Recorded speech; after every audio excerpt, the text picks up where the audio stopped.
Deputy Mayor, this is the clerk. I see that you're online. Can you test your mic with us? We want to make sure we can hear you. Thank you, Anastasia. Can you hear me? Yes, we Can you hear me? you. Uh-huh. Okay. I'm using headphones, so I was just worried they might not work. So I'm glad we're testing now. Thank you.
That I could apply to any of them.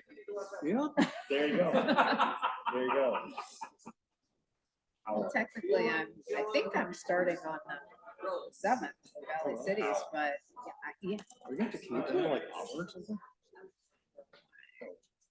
but only 1 or 2 days. 2 days a week to start.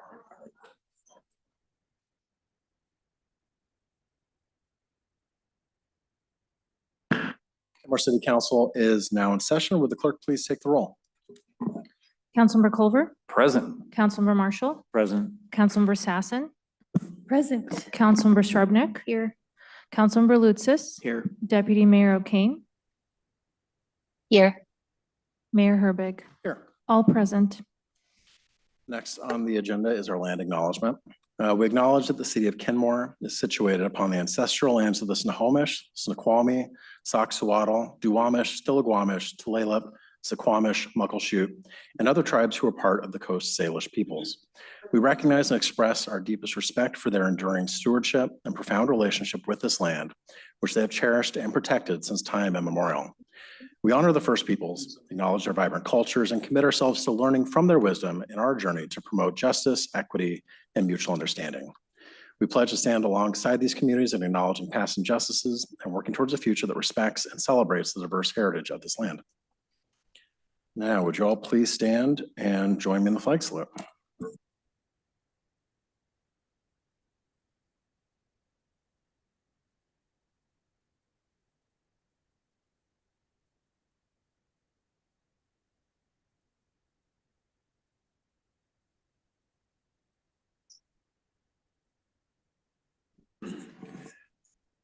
Next on the agenda is approval of the agenda. Unless there's any objections, the agenda will stand approved as published. There are no objections. The agenda is approved.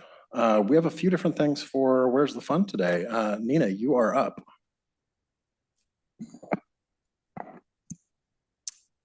All right, thank you. We are happy to announce our new branding kit for City of Kenmore's environmental programs. And this has been branded as Kenmore Environmental Action Now. So this brings together different aspects of environmental services work, and it kind of puts it all under one umbrella to show that it is all interrelated and it all connects. So we will be using this in a collaborative sense. And we will be using this especially as we look towards stewardship efforts in the future.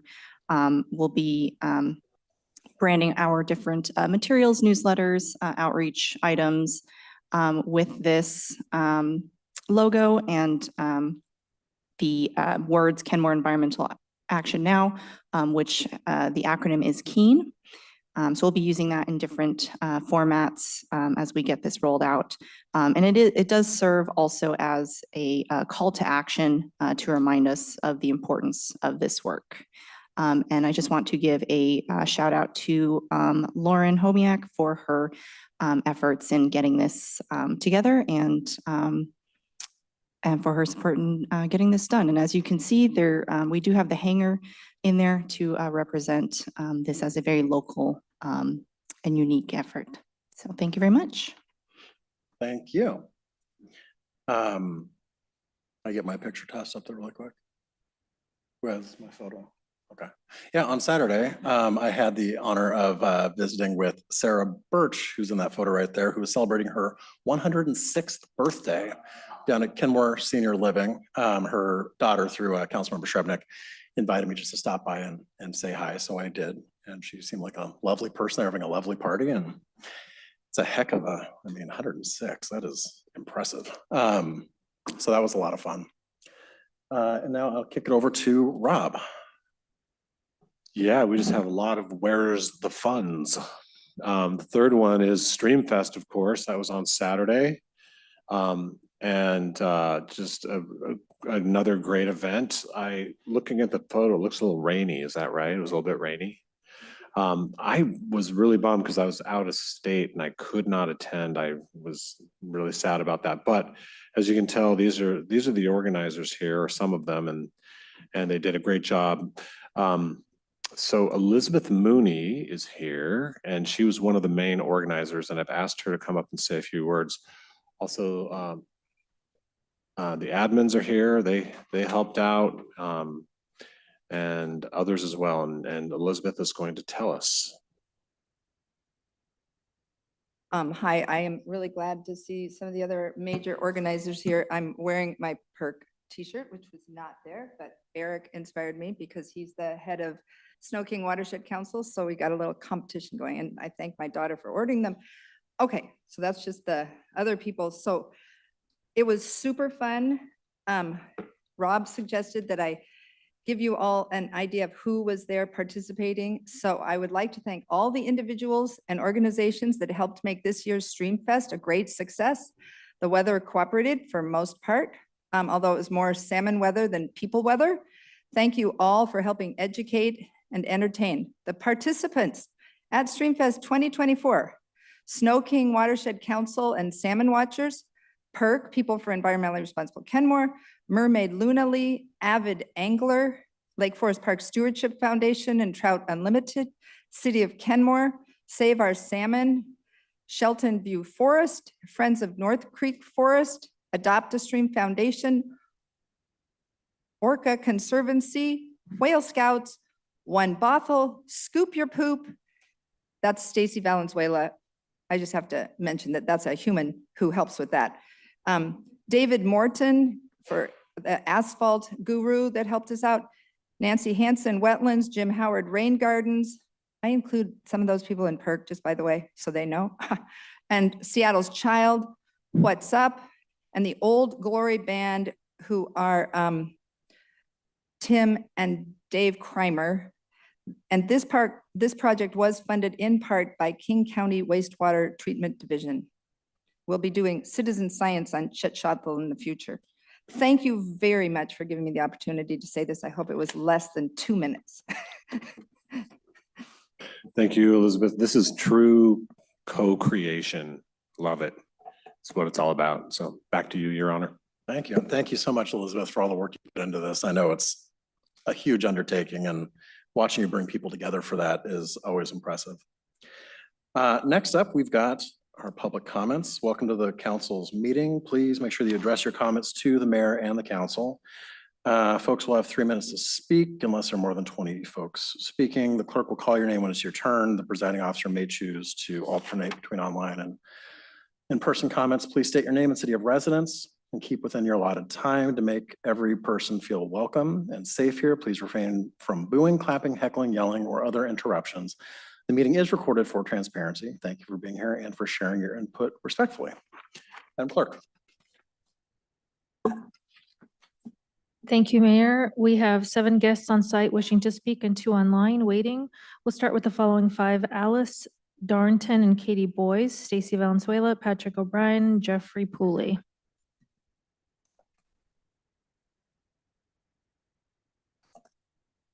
Hi, Kenmore City Council. I'm Alice Darnton. I think I've met you before. I'm Regional Manager with the King County Library System for the Alder region, which includes the Kenmore Library. Nice to see you all. We wanted to take the opportunity, as we do typically at least once a year, to give you 3 minutes of what's happening at your community library.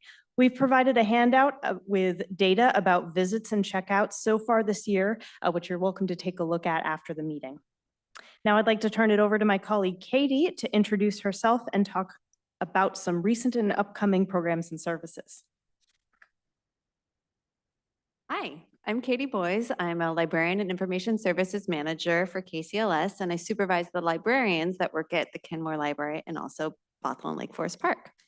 We have an array of free services available at the library, including public computers, printing, and the ever popular scanning and faxing. It's a great place to come and study, find a book, or have a meeting. Highlights at Kenmore include story time on Friday mornings, where Jordan, our children's librarian, is getting a really great crowd. He's also started offering once a month on Tuesday evenings, so working families have an opportunity to come to story time as well. For teens, we have Game On, that's in-person gaming where teens can play video games together in real life. And we also have, it's a relatively recent addition, LGBTQ+ youth group in partnership with Lambert House. We have a Teen Leadership Council coming up where teens in Kenmore can get together to plan an event, and they'll do it real quick, like in 6 weeks. What's the ideas and implement it. That's coming up starting on October 8th. We offer informational and fun programs for adults as well. We have talk time for English language practice, 2 book groups, hands-on art activities led by our adult services librarian, Julia. And coming up is Medicare Made Clear on Saturday, October 5th at 11:30. And our librarians reach out beyond the library walls to the community to build relationships and to bring services to people who may not be coming in. Jordan, our children's librarian, is going to be bringing the Otter Award program to all primary grade classes in North Shore Schools in Kenmore. The Otter Award is a Kids' Choice Book Award where kids read a bunch of early reader books and then discuss them and vote for their favorite. The books are provided by the KCLS Foundation, and our librarians engage the students with book talks and class discussions. The program builds reading motivation and critical thinking skills, and it's a fun way for our librarians to get out into the community and connect with teachers and students. But my favorite part about the library is that we have real live humans there to help you, that you can come in and ask us anything. And I will tell you, our staff love helping people. It's like addictive. We love it. So thank you all for your time. We can help people with whatever they need, really. Find information, ebooks, or just find a good book to read. Thank you all, and invite you all down to the Kenmore Library and all the residents of Kenmore to come down as well. Stacy Valenzuela. Followed by Patrick O'Brien and Jeff Pooley.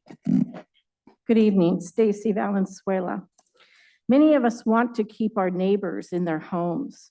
There is a manufactured home community right down the street that the city closed over 25 years ago, and it sits there with unkept weeds.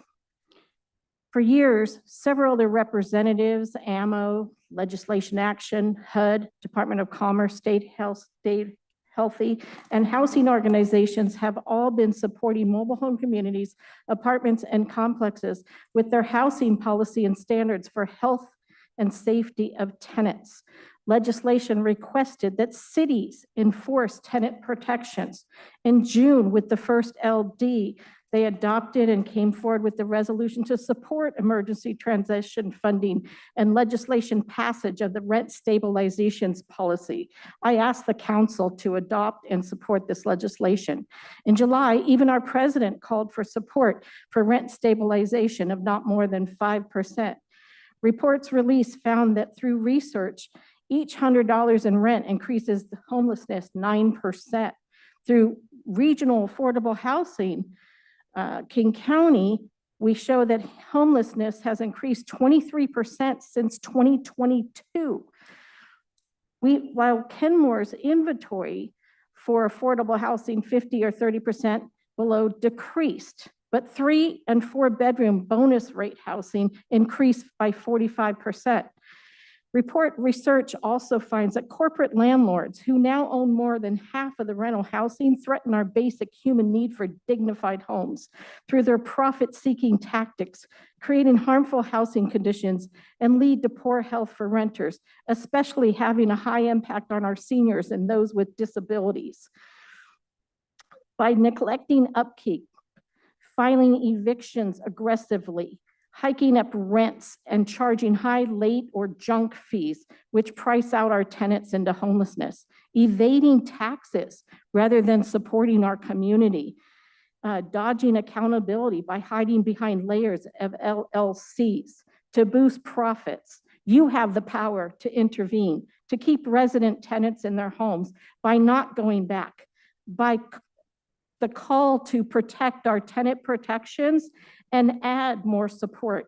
What you could do for smaller landlords is to protect them against people who actually have income coming in and don't pay their rent, or with squatters and protecting them from squatters that take advantage.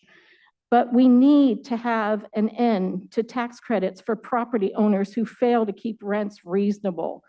We need to stop taxpayer dollars subsidizing these bad actors. Thank you. Thank you. Patrick O'Brien. Patrick O'Brien. Seeing no Mr. O'Brien, we're moving on to Mr. Pooley.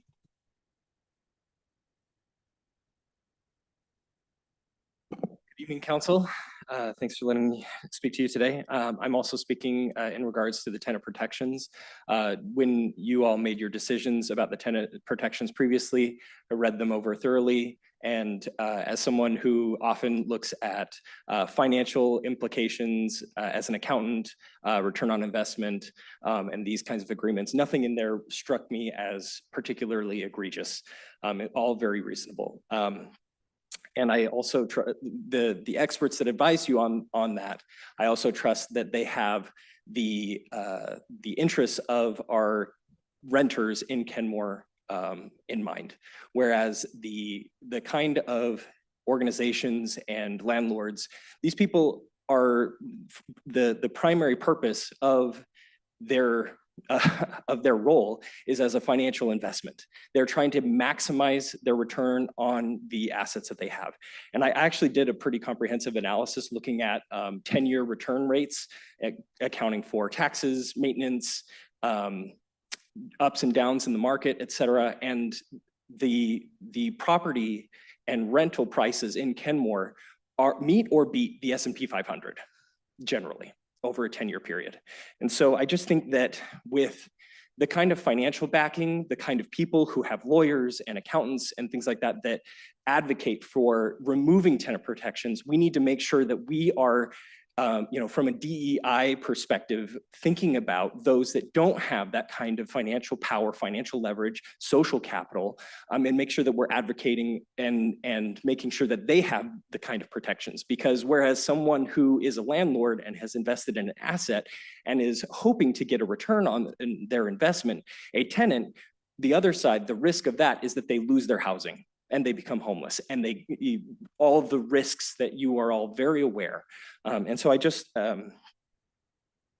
want, for all of the areas, whether it be healthcare or education, all of these areas that are basic human rights, we place restrictions, we place regulation, we place we want special care, we want special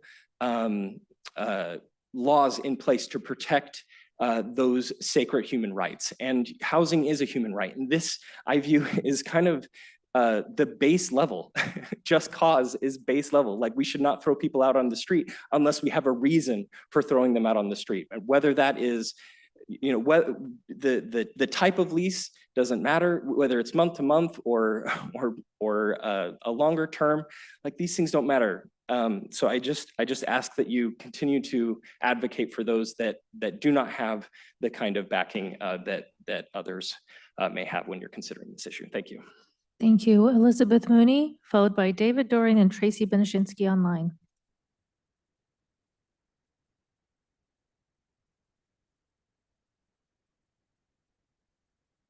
Thank you. Elizabeth Mooney, citizen of Kenmore. So at Streamfest, I just want to let you know kind of the context here. I had the opportunity, because the co-creation that Rob talks about, to talk afterwards with one of our citizens, Jim Howard.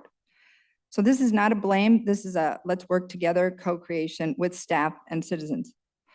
I have spent about an hour with Mr. Vicente, our engineer, and Jim Howard about a year ago, talking about the 61st Avenue improvements to the street and the sidewalk and all the things that need to be taken care of. So good news, Jim Howard is an expert. He actually is probably more qualified to talk about the trees and arborist issues because he's worked on parks. He has background in that, and he's retired. So he has time to talk to me and others, including our staff. So he's giving us free advice. He's sent a bunch of emails. And here's what I propose, just in case I run out of time. How about we back up on the 61st Avenue plan and work with the citizens? Because I'll tell you why it's going to save us money. Because if we do everything right now, if I understand, and I do trust Jim Howard, we're going to end up wasting money because we're going to have to redo some things. I'm not saying stop. I'm saying let's get the community on Chet Schottfel's watershed involved. Because honestly, when this started, I didn't pay attention. Now I'm paying attention. And what if we put, because the red leaf maples are going to be looking very beautiful right now, and we wrap a little sign around each of those beautiful maples saying, we're going to have a city hall community meeting to bring in another arborist and talk about how we can save money, or essentially save the trees, but also talk about some of the tweaks that Jim Howard has been sending through emails. But it's super complicated.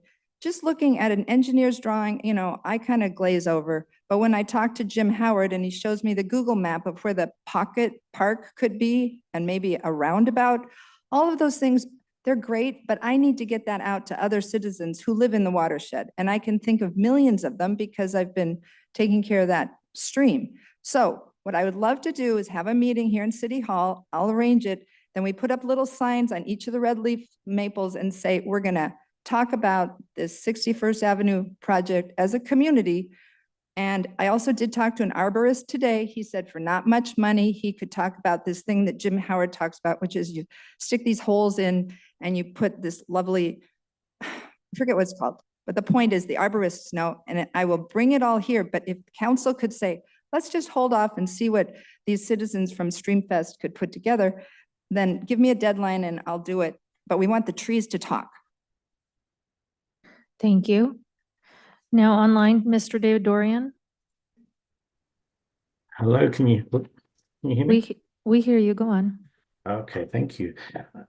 Mayor, City Council members, I'm also here to talk about the tenant protections. So I am not a lawyer, but I believe it would be preemptive of council to consider the matter of preemption to be settled in this area. I'll say that again because that was a lot of words. But I believe it would be preemptive of council, so moving ahead of something that you should be doing, to consider the matter of preemption to be resolved in this area. Because the Supreme Court of Washington has been petitioned in this area, and they should rule on this case. We shouldn't be intimidated into ruling before the Supreme Court has. Not least because Kenmore's ordinance differs from the Eddins case, which has been referenced. I remember the discussion around this when it came through, and you were wise when you legislated on the just causes because you retained all of the just causes that are in state law, which is where Auburn fell aside, unfortunately, as they did not retain one of the just causes.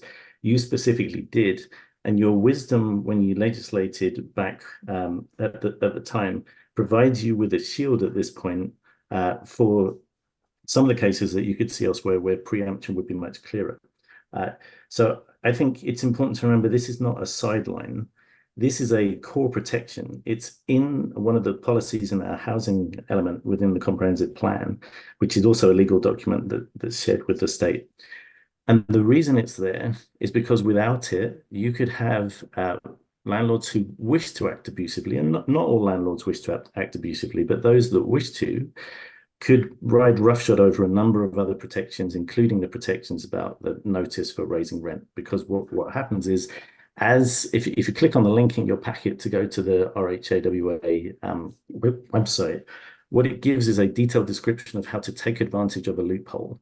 It describes requiring diligence to stay on top of this so that you don't give renters the ability to have the month-to-month protections, and the just causes, which is what state is intending to give renters. The move for state to have increased protections for tenants was not intended then to have this flip back that intimidation could be used around preemption.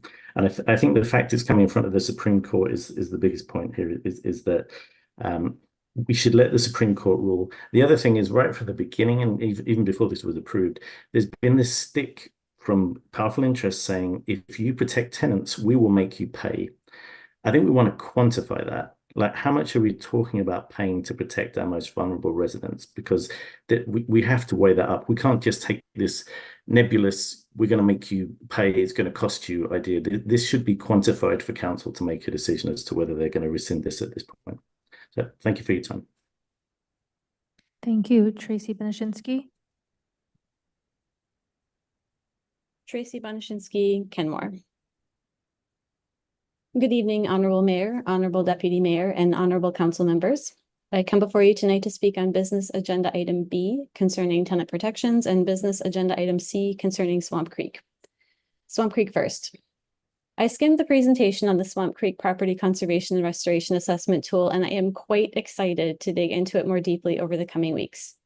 Kudos to Richard Sawyer and any city staff who worked with him on this project. I'm sure I'll have more thoughts as I study it, but it feels like it has great potential to lead to beneficial outcomes for our community. If I am correct, we have been waiting on this tool in order to make some decisions about how to plan an RTOD. My cursory reading of the tool is that some of the parcels in the TOD would be harder to restore compared to others in the watershed. This is not surprising. The fact remains that Swamp Creek everywhere needs space to be a healthy functioning system, including through the TOD. While we might not pursue the first or even fifth restoration projects on TOD parcels, we would still benefit from planning in that area to leave enough space for future projects. As we plan for a dense and vibrant urban core, we need to plan for a healthy urban creek that has the space it needs to be a creek. I once heard someone say that water will always win. It might even have been someone in this meeting, and they are correct. So we would do well to learn to live with the water we're lucky to have in our community instead of fighting against it with encroaching development. Tenant protection second. This one is harder for me. I've struggled to know where even to begin. I keep returning in my mind to some of the hardest times I've experienced over the past 12 years and wondered what it would have been like had the additional threat of housing precarity been a constant hum in the background. Even in good times, everything becomes quite a bit harder without a home, and everyone deserves one. It feels like the settlement and ordinance amendment are coming at us rather quickly, and I haven't had time to sort through the legal issues enough to make a cogent argument that the lawsuit should not be settled. But I do have two questions. One, are the tenant protections you passed in 2022 so unreasonable?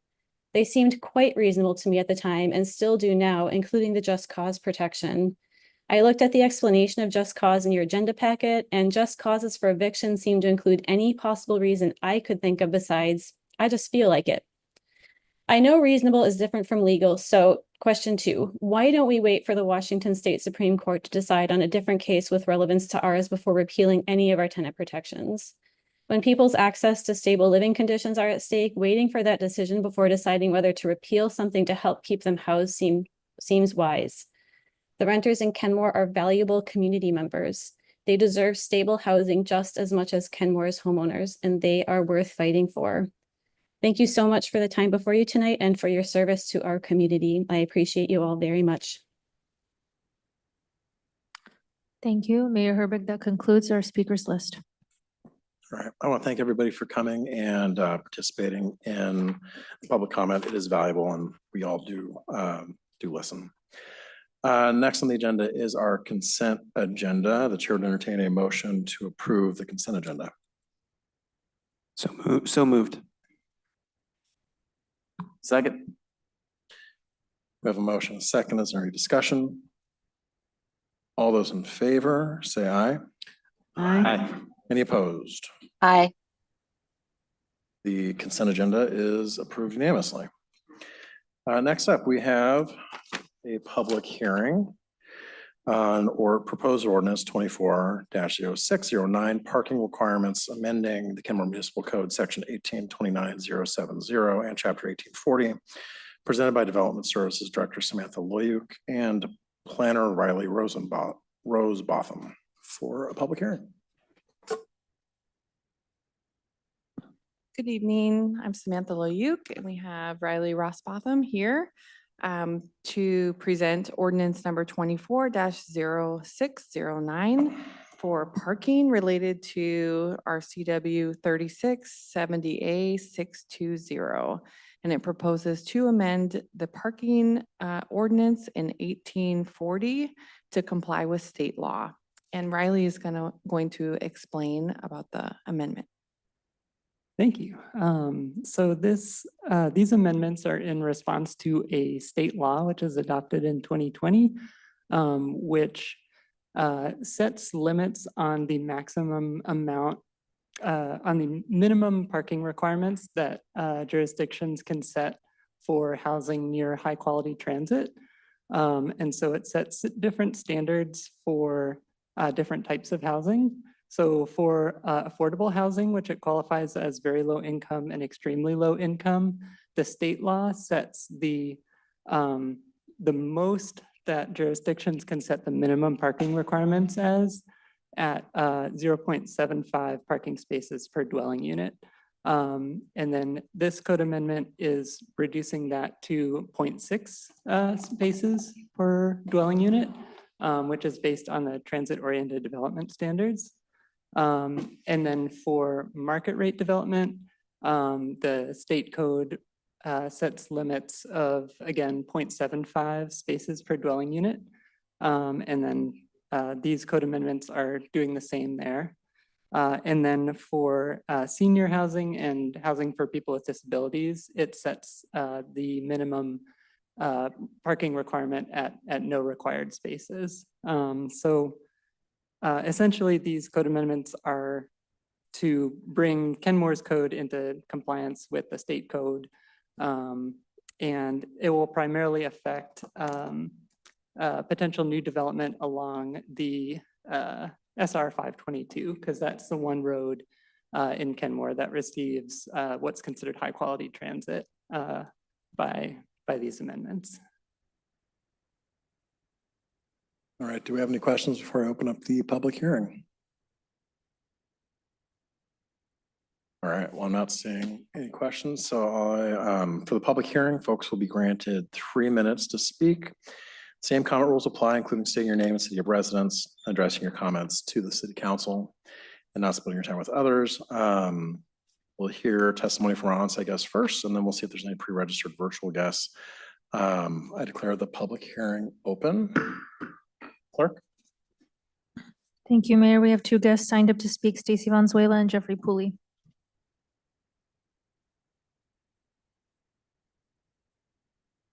Stacy Valenzuela, Kenmore. I didn't say that earlier, sorry. I just think that this goes a little bit too far since we're an urban city. I'd like to see that instead of just granting the lesser parking of 0.60, that we have it on the books at 0.75 and stick to that, and then have the developers as a ask and variance to make sure that the affordable housing, preferably at the 25% of total units, which in your developers panel, the developer said that's the only way to make a dent. And we desperately need affordable housing in Kenmore. It's been avoided way too long. And so now we need almost triple the amount of units in both 50% and below and 30% and below. And I think that using this as a variance on a as come if contingencies are met basis, that you're in the power seat instead of being to where the developer is just walking all over if you're giving it up front. I also understand that you want to do more walkable city. And I think that that needs to be with affordable units as well as maybe in short plats or in cul-de-sacs, and make sure that they also provide bike lockers, that they are right next to transit stops, and that you're not leaving people without a way to get to emergency rooms, to doctor's office, to hardware stores. These things are really important. So I hope you take that into consideration. Thank you.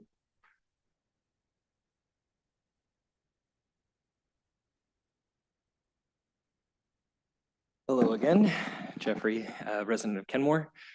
So I haven't had time to review the specifics of what's in the proposal, but I want to advocate generally for getting rid of parking minimums. They're very, very expensive. And usually, this is one case where I'm a believer in the free market. Usually, developers understand what the location requires, what the residents require in that location, and they will build to accommodate. And building unnecessary parking not only adds to the cost of the development of the building, but it also adds, it requires space, which has ramifications. If everybody is building parking that is not necessary, then you actually create the need for parking because you create the need for cars. You create the need to travel from place to place because you have parking in between all of those places.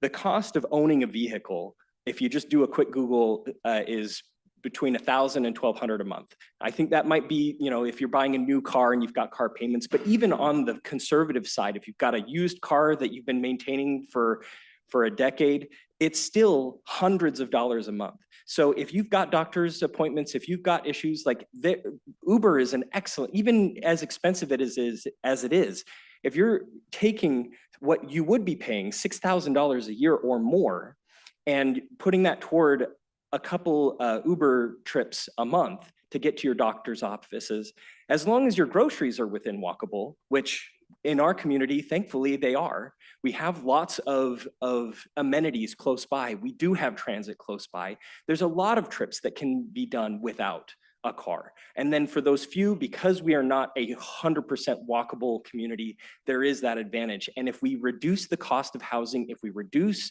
the parking minimums, if we reduce the need to have a car, then that gives the opportunity to use that cash towards those other things. Or if you don't need that cash, you can put that cash towards other necessities.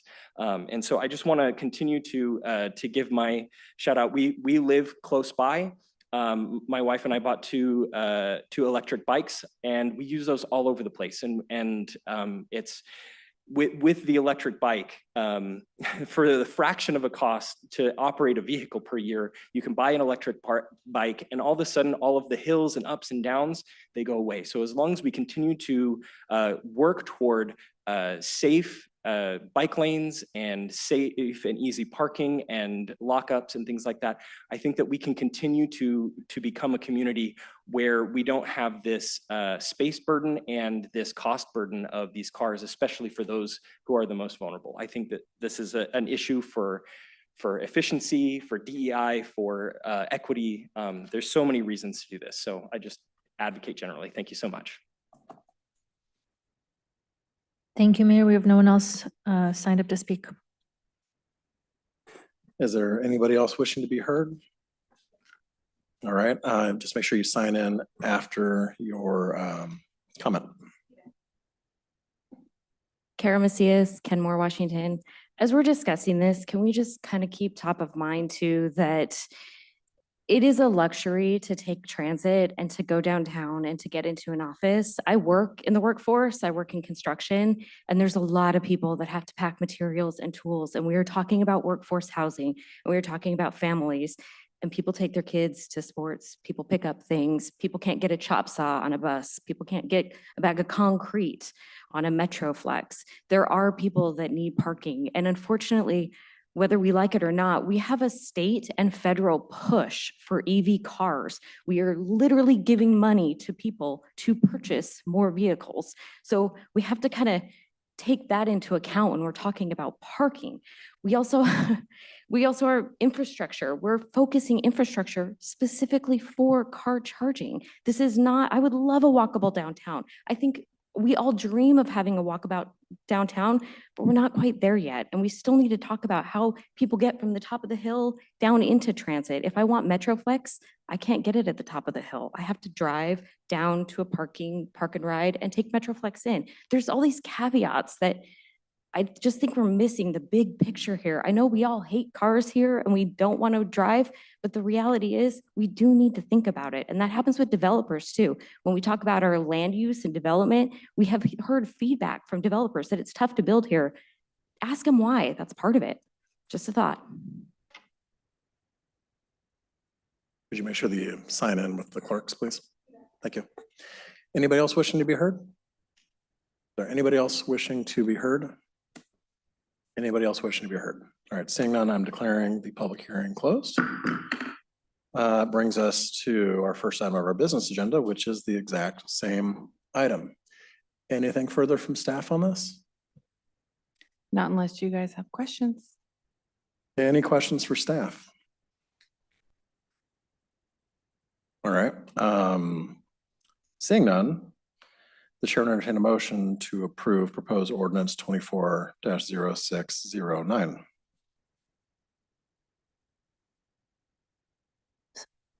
So moved. I'll second. Is there any discussion?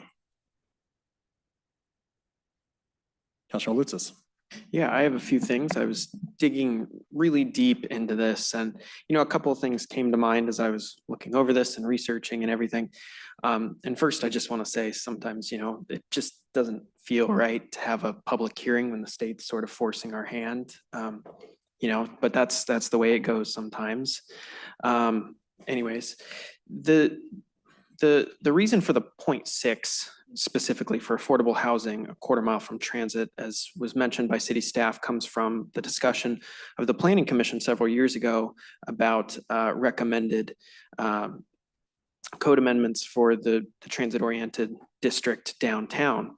And that 0.6 was actually reached, if I can provide some context. I happened to be on the commission at that time.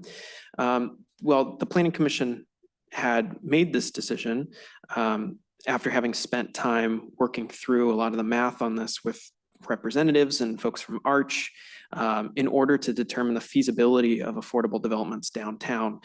They had this big fancy calculator that they put up on the board, and it was, input how many point parking units and then how many units can you make affordable within the development. Anyways, this was several years ago and there was, a lot of math and discussion back and forth on this. And it is balanced with this contingency that it's that these developments in dropping to this 0.6 are those that are within a quarter mile of frequent transit stops, which means that they are receiving at least 4 stops per hour for at least 12 hours per day, which was only 522. I mean, we don't have transit services anywhere else throughout the city that provide those services. So it would be a very narrow sort of application of this code. A couple of concerns did come to mind about this, and specifically that had to do with ADA parking requirements. Looking through the code and what the state is now passing down, it says that we cannot require any residential parking requirements, any minimums for developments for seniors or those with disabilities. And I'm concerned that, that includes ADA parking. We can't require ADA parking for these sorts of developments. Again, it's with that caveat that it is with in these locations along 522, but still that was a little flag that popped out for me there when considering the communities that these sorts of developments would be serving. And just to clarify, I think this is really important to remember that these codes or these code amendments, these suggestions here this evening are a restriction on minimum parking requirements and do not prohibit developers from providing more than, say, the 0.6 or the 0.75 spaces per unit. I understand that there might be some developers who want to go lower on that, but also I think we've seen examples of developments recently too downtown where developers are willing to offer more because the market demands more from that too, and it's a less attractive development if they don't offer parking. So those are just some of the considerations that came to my mind and I thought were really important to weigh when considering how important this is and also, you know, making this decision tonight. Does staff have any comments? I'm just curious on the question around ADA parking that Councilmember Lutz has brought up. Yeah, so we did talk about that a little bit and I researched the code and we cannot require it for senior or people with disabilities for housing that's specifically designed for these two groups. That is a requirement. And I looked at a project that is still in the pre-application stage that is being designed just for seniors. And I thought, well, what are they doing? Are they, taking it down to zero? They're not. The parking is reduced. So for 175 units, they're proposing 39 parking spaces, 2 of which are ADA accessible. And our code right now, which is actually from the building code, requires out of 39 would only require 1. So it's 1 per like every 50. And so they're providing more than that because they know who their population is. So I think that is consistent and that developers will provide some, but certainly they will utilize the reduction. Any other comments? Yeah, Councilmember Sassen. I just want to reflect briefly on a couple of thoughts that we heard here today. I do think that we want as a city to, unrelated, tangential to this parking issue, we want to prioritize bike lockers. We want to prioritize EV chargers. But I also really need to be transparent. In my former life as a home-based healthcare provider, there was no way I could do my job without a car. 24/7, 365, going to a home birth on the bus? No. So, and, honestly, that is the kind of salary that is, going to present at this. So I just want to make a nod to Ms. Macias' point. Councilmember Marshall. Thank you. I would just say I am too somewhat uncomfortable about the ADA discrepancy that has some concern. Is there any other thought on the purpose behind the legislation or the purpose behind the state guidance and how they justify it? Other than saying, okay, it's less requirement on the developer, therefore the overall good, I guess, is better because we get more of these developments built and more low-income and or people who are disabled but working and need cars into housing. Yeah, I think you just said it. So no, I don't specifically know why, but certainly the competition for space, living space versus parking a vehicle. Also, something that is part of the code amendments is that they do allow the city some discretion to raise those parking minimums when they can demonstrate that there's not sufficient on-street parking. So there is kind of a little bit of flexibility built into those code amendments in sort of special cases. Yeah. Any other comments? Okay. I mean, personally, I've always, we're in the middle of a housing crisis right now, and every single parking space that we mandate that isn't necessary is extra costs on every single unit of housing that we're building, and we need to get more housing up. You know, all of these places that we were talking about will be within, you know, a short walk of frequent transit, which is great. But, you know, I generally trust, you know, in this one area, kind of like Mr. Pooley said earlier, I trust the private market when it comes to parking. If developers aren't going to build something that they know won't rent, if they don't build enough parking, they're going to build to their need. We also need to have a larger discussion as a community around parking enforcement in our streets and things like that. We have a lot of, you know, 2-hour spaces, but we need to actually figure out a way to make those enforceable on an ongoing basis, to help kind of also alleviate the issue of parking and make sure that people aren't moving their vehicles and that other folks are having an opportunity to use those spaces. But overall, I'm supportive of this, and I understand, you know, why the state sent this down to us. So any further comments? The clerk, please take the roll. Thank you. On the motion to adopt ordinance number 24-0609, amending section 18.29070 and chapter 18.40 of the Kenmore Municipal Code, Councilmember Culver. Yes. Councilmember Sassen. Yes. Councilmember Lutsis. Yes. Councilmember Marshall. Yes. Councilmember Shrubnik. Yes. Deputy Mayor O'Kane. Yes. Mayor Herbig. Yes. The vote is unanimous and the motion carries. All right. Next on our agenda is item B, settlement and release agreement between the city of Kenmore and the Washington Business Properties Association, and proposed ordinance number 24-0604, amending chapter 8.55 of the Kenmore Municipal Code, tenant protections. Am I kicking this over to our city attorney for the presentation, or? Okay, wonderful.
Good evening, Mayor Herbig, Deputy Mayor O'Kane, City Council. Tonight we are presenting an agenda bill with 2 proposed actions. I am providing a summary of the agenda information, but we're putting it up on the screen so that the public can follow along. The first motion is to consider and approve the settlement agreement between the city of Kenmore and the Washington Business Properties Association, and to authorize the city manager to sign it. And then if that is approved, the next action would be to consider and adopt ordinance 24-0604, which would amend certain provisions of chapter 8.55, which are your tenant protections.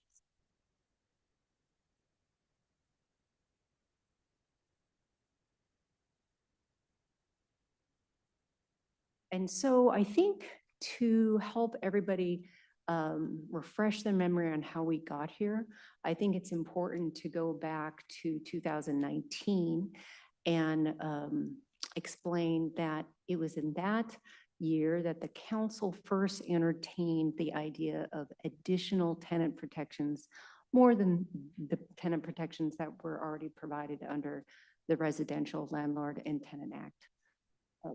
In that year, this council adopted ordinance 19-0484, which increased notices required if there was a rent increase, and they increased it to 90 days. And that was more than, and still is more than what state law required. In addition, the council adopted tenant protections that stated that if there is a rental lease that violated notice protections, that it would be null and void, and that rental agreements could not waive tenants' rights, not only under the ordinance. You also have that protection under state law. So following 2019, in 2020, the COVID pandemic hit, and this council continued its tenant protections by being one of the first cities to adopt a eviction moratorium. And it passed several ordinances to keep that in place and extend it. And one of those ordinances, as noted in the agenda, is, was an ordinance which not only extended the moratoria to prohibit eviction, but also added temporary tenant eviction, tenant protections at that time. It was really geared towards, again, the pandemic, and it lasted until the emergency had been declared to be over. Then the council continued its work in 2022 and had numerous meetings, public testimony, reviewed potential actions, and it ended up, after all of those meetings, on March 28th of 2022, the council adopted ordinance 220545, which essentially completely revised your chapter 8.55 to add numerous more tenant protections. And I'm going to go over those because not everybody is familiar with them. So first, you increase the notice that is required for rent increases from the original 90 days in 2019 to 120 days required notice for rent increases that were greater for less than 3%, and increase it to 180 days. Oh, sorry, I mixed those up. 120 days for a 3% increase, or 180 days for more than 10%. You also adopted a limit to cap fees, which are, of course, move-in fees, security deposits, to 1 month's rent. You added a right for a payment plan based on how many months in installments were allowed. And then you also limit late fees. Late fees could be fairly onerous, and the council adopted a cap of 1.5 of 1 monthly rent due. Then you also authorize a tenant protection that a tenant could change the rent due date based on their income. And also you barred or prohibited a landlord from requiring a social security. They could ask, but they could not require a social security number for screening purposes. And then you also added a private right of action for if landlords to violate these tenant protections, then you gave the tenant a private right of action, including litigation fees. So about several months later, March to July, same year, you further considered additional tenant protections, and under ordinance 220554, they're very similar. It gets confusing. You added 2 more. The council adopted 2 more tenant protections. One is what's called just cause eviction, and the other one is prohibition on abusive or unfair acts, essentially making misleading representations. Going to just cause, and included in your packet under attachment 4, there's an explanation of what just cause means. As one of the earlier public commenters noted, the council adopted just cause provisions, which are almost identical to state law. So if there is a tenant that goes month to month and a landlord wants to evict them, they must identify one of the many just causes to actually evict. So you copied that straight out of state law. What the council did not include was an exception that the state law provides for, which is essentially, and I provided those examples, but in summary, they are if you have a lease for 6 months and it ends, the landlord could provide the required notice and then it would be terminated. Or similar thought, anything over 12 months and the two parties continually up the lease, just renew and renew. And in those scenarios, they don't become month to month, then it would also terminate or expire after giving the required notice. So that's just cause. One little footnote, just cause in your own chapter does not apply to manufactured housing. You put an exception for the very reason that there's a whole nother chapter that identifies when and how a landlord can evict those who live in manufactured housing.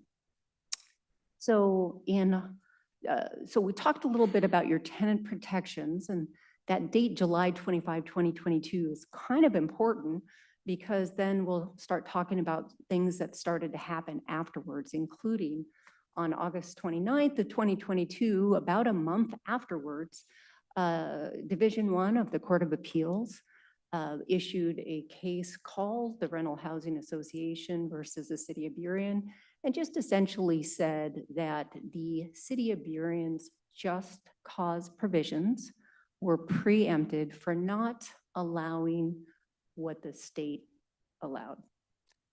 So on March 21st of 2023, not much longer, the case of Yim versus City of Seattle, again, this is in your agenda. The Ninth Circuit issued a decision that stated that the City of Seattle violated landlords' First Amendment rights by regulating certain speech. After August 29th, in August 14th, so approximately a year later, the Washington Business Properties Association filed a lawsuit against the City of Kenmore, alleging that several of your tenant protections were unauthorized, unconstitutional, without merit. I'm going to briefly list the 5 that they raised in their complaint. In the complaint, which is a public document, it notes or it challenges your code or tenant protection that requires notice of rent increase.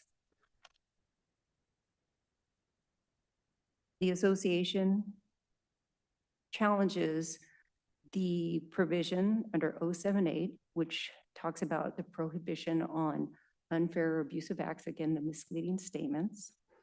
It challenges your just cause under 8.55075. It challenges your ability to declare their leases null and void if they don't comply with your code. And they have challenged the city's ability to authorize a private right of action, which would include attorney's fees and damage litigation costs. So a year later, August 5th, fairly recently, a third case came down, Division I again, and that is the case of Valley City's Counseling and Consultation versus Edines. And similar to the Burien case, the Division I held that the City of Auburn, it was their tenant protections at issue, was their just cause provisions were preempted for not allowing what the state allowed. So we are here because the 5 challenges include, of course, tenant protections and the misleading statement. It's noted in your agenda, but just again, for the public's sake, the legislature has just cause provisions, and they are, and the Residential Landlord Tenant Act requires that both parties act in good faith in order to have any of the remedies available, meaning you have to comply with the law or it's a defense for you to come and use one of their remedies. And in addition, there's resources. We were looking out there for resources for tenants. And the Attorney General has a website that includes, under the caption, again, it's provided in the agenda, but it's entitled Residential Landlord Tenant Resources. And they specifically give you a link to a pamphlet which shows knowing your rights as a tenant. And that is from the Washington Law Help Organization. So due to the cases and also because there are resources to provide information on what are tenants' rights, the parties determined whether there could be a potential settlement to avoid further litigation costs relating to 2 of the tenant protections, not the 5 that they alleged. And that comes to the first action before you. The first action, again, requests that the council consider and approve the settlement agreement with the plaintiff, Washington Business Properties Association. I'll just call them association. It essentially just says that if the council approves the settlement, then they agree to consider adoption of an ordinance that would repeal 8.55 which are your just cause provisions I've discussed, and also 078, which are the essentially no misleading statements. And if that settlement agreement is authorized and signed, the next step is that you would go into what the settlement proposes is consideration of the ordinance, which is repeal of those 2 sections. So if the ordinance, if the settlement is approved, then we go to the second step. If the if the settlement agreement is approved, we would go to the next step. If the settlement agreement is not approved, then we are scheduled for a trial. The trial has been scheduled for October 14th, which is less than a month away. And we have a pre-hearing, a pre-trial conference tomorrow. So it may seem like this is in front of you very quickly, but that's also because there is pending litigation. I understand from some of the comments, the request to, I believe, wait to see what the Washington Supreme Court says on this issue. So specifically, it's my understanding that a petition for review was filed on the Adines case, which is again, holding the city of Auburn's just cause provisions as preempted. And what that means, a petition for review is essentially a party asking for the Washington Supreme Court to grant review. The Washington Supreme Court has full discretion whether or not it wants to take it or not. So simply because they filed it does not mean they will in fact take it. It's my understanding from experience that it could take anywhere from 1 to 4 months for the Washington State Supreme Court to tell the parties whether or not they are going to accept it. And then only then, let's say it accepts it's between 1 and 4, it's also my experience that it takes about a year to maybe 18 months on the far side, but let's just make it quick. 12 months for the Washington State Supreme Court to get the briefing, the oral argument, and actually issue a decision. So I just wanted to explain the timeline for the potential review and potential decision. I don't know if that answers the questions of why not wait, because it may not happen or it may happen. There's still a timeline, but this council is still facing a trial in October 14th, which is less than a month away. So I hope that's assisted you in what's proposed. I'm going to ask Ms. Bent, and I apologize, should have introduced Ms. Bent. I'm going to ask if you have any additions to the. I do not. Thank you, Dawn, for giving such a thorough explanation of the background and the appeal and the consequences and the actions we are asking council to take this evening. Happy to take any questions, of course. Questions, Councilmember Culver. Yes, thank you. Helpful to, I don't think we'd know that there was a pretrial conference tomorrow, so that's helpful. Walk us through what the options could be. I mean, given that this Supreme Court case could preempt it, could put this question to bed, at least as far as the just cause piece. Maybe this is something you can get into publicly. Maybe this is a separate conversation, but what could that look like as a component of tomorrow's conference? Is that something you could elaborate on? And if we need to recess to executive session, just let us know. Sure. Well, let me say this, preface it with, if you wish to know more about, strategy or specific case discussion, then I would request that we go into executive session for pending litigation.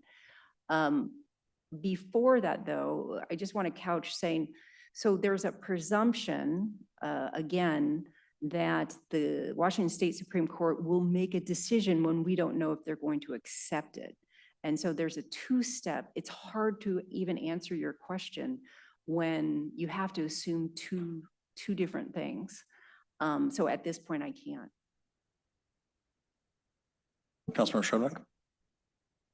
Yeah, I just want to underscore what I think I heard.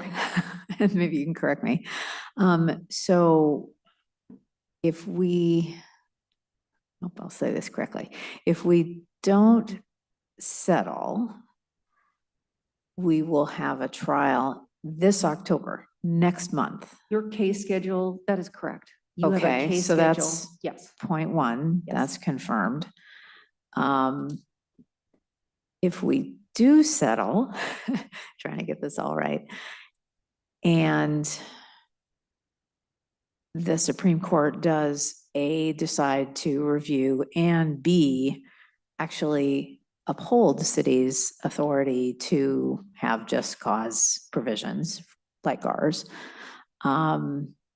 we could at that point, after that decision, change our ordinance to be in compliance.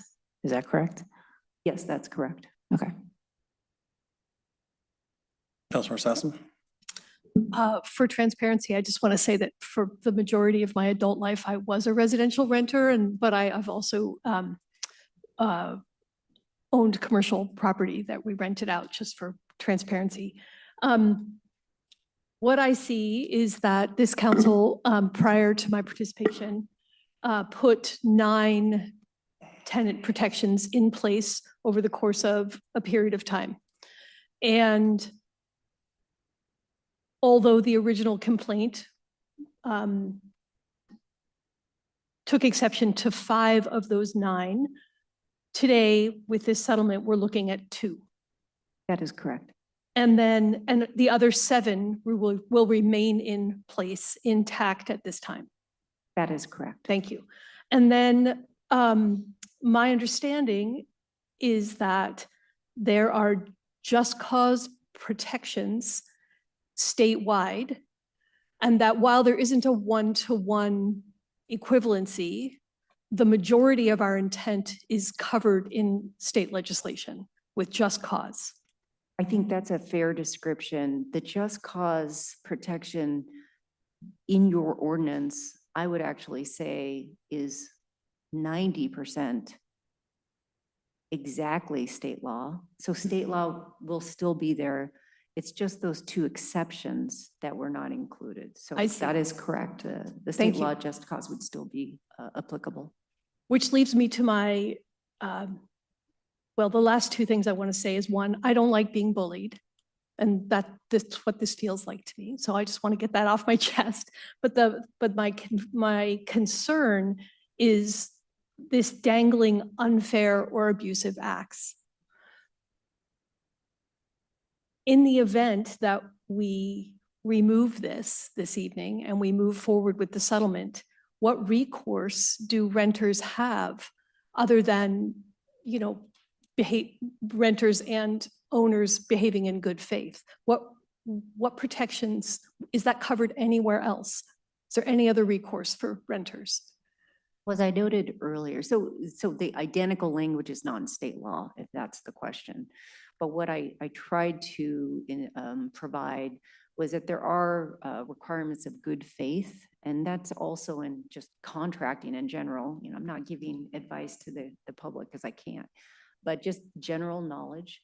And also that section 078 is about tenants' rights. What is your actual right?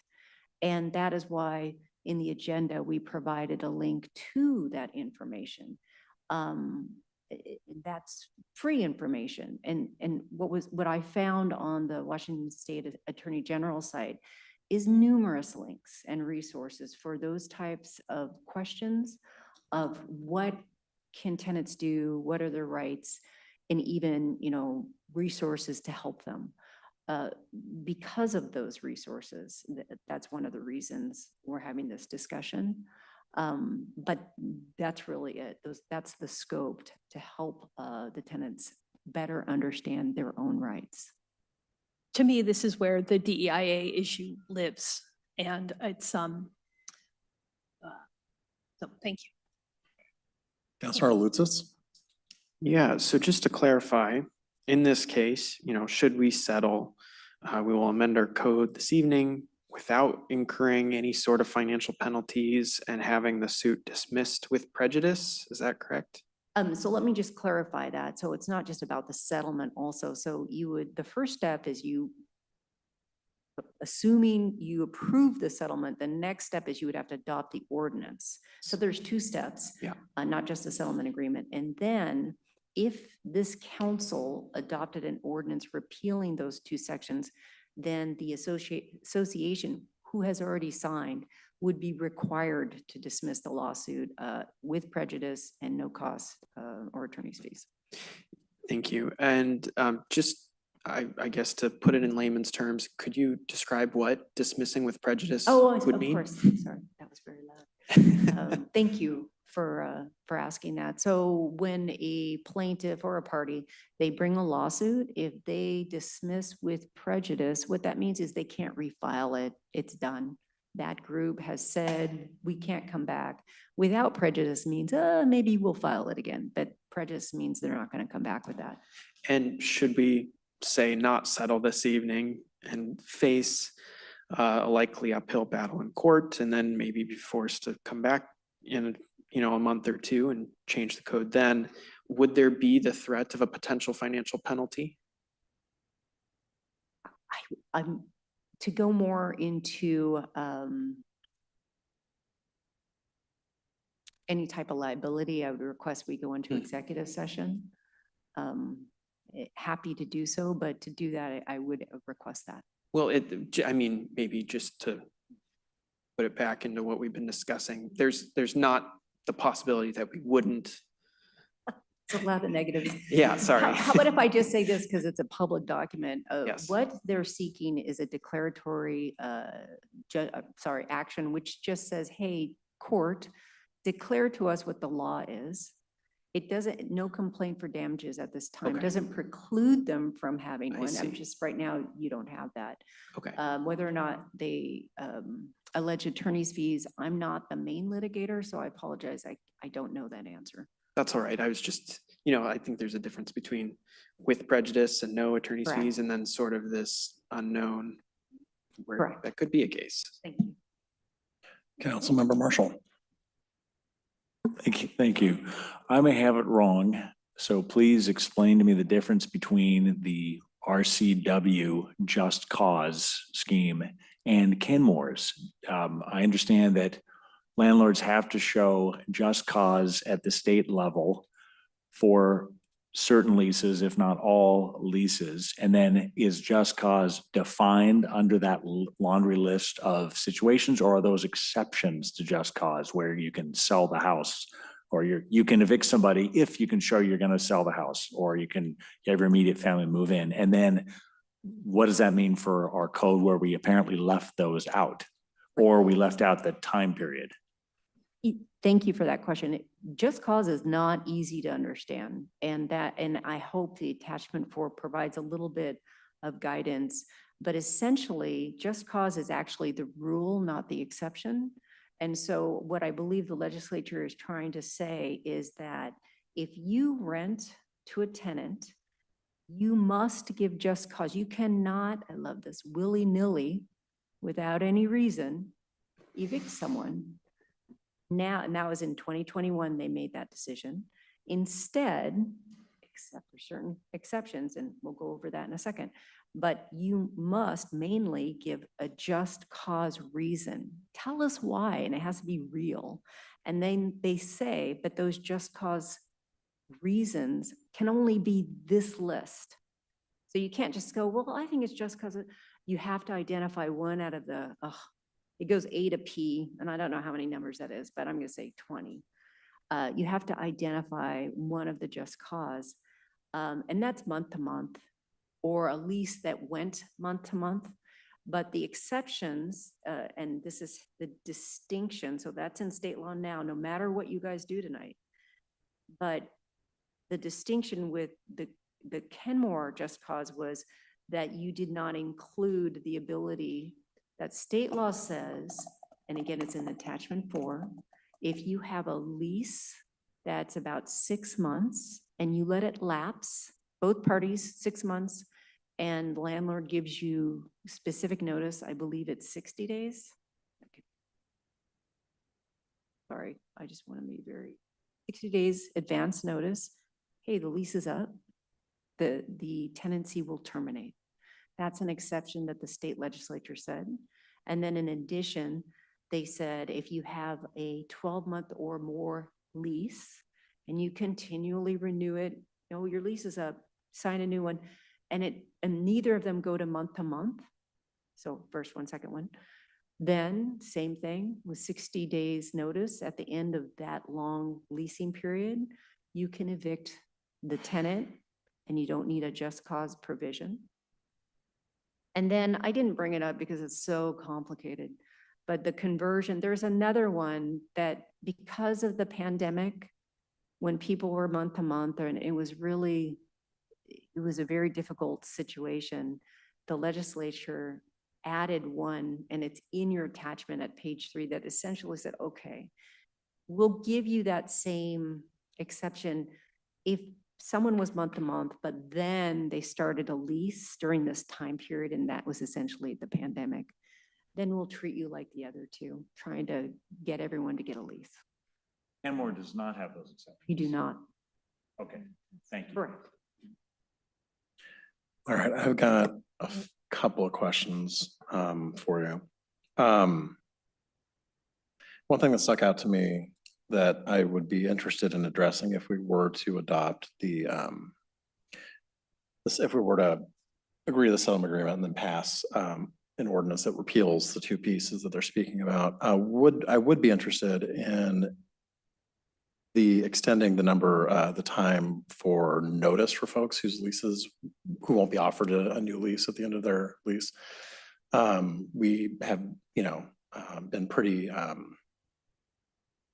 in front of things with expanding notice for folks who are going to be losing their housing because we see that becomes a problem for folks when it comes to finding a new affordable place to live in this area. And 60 days is much shorter than anything else that we allow in the city.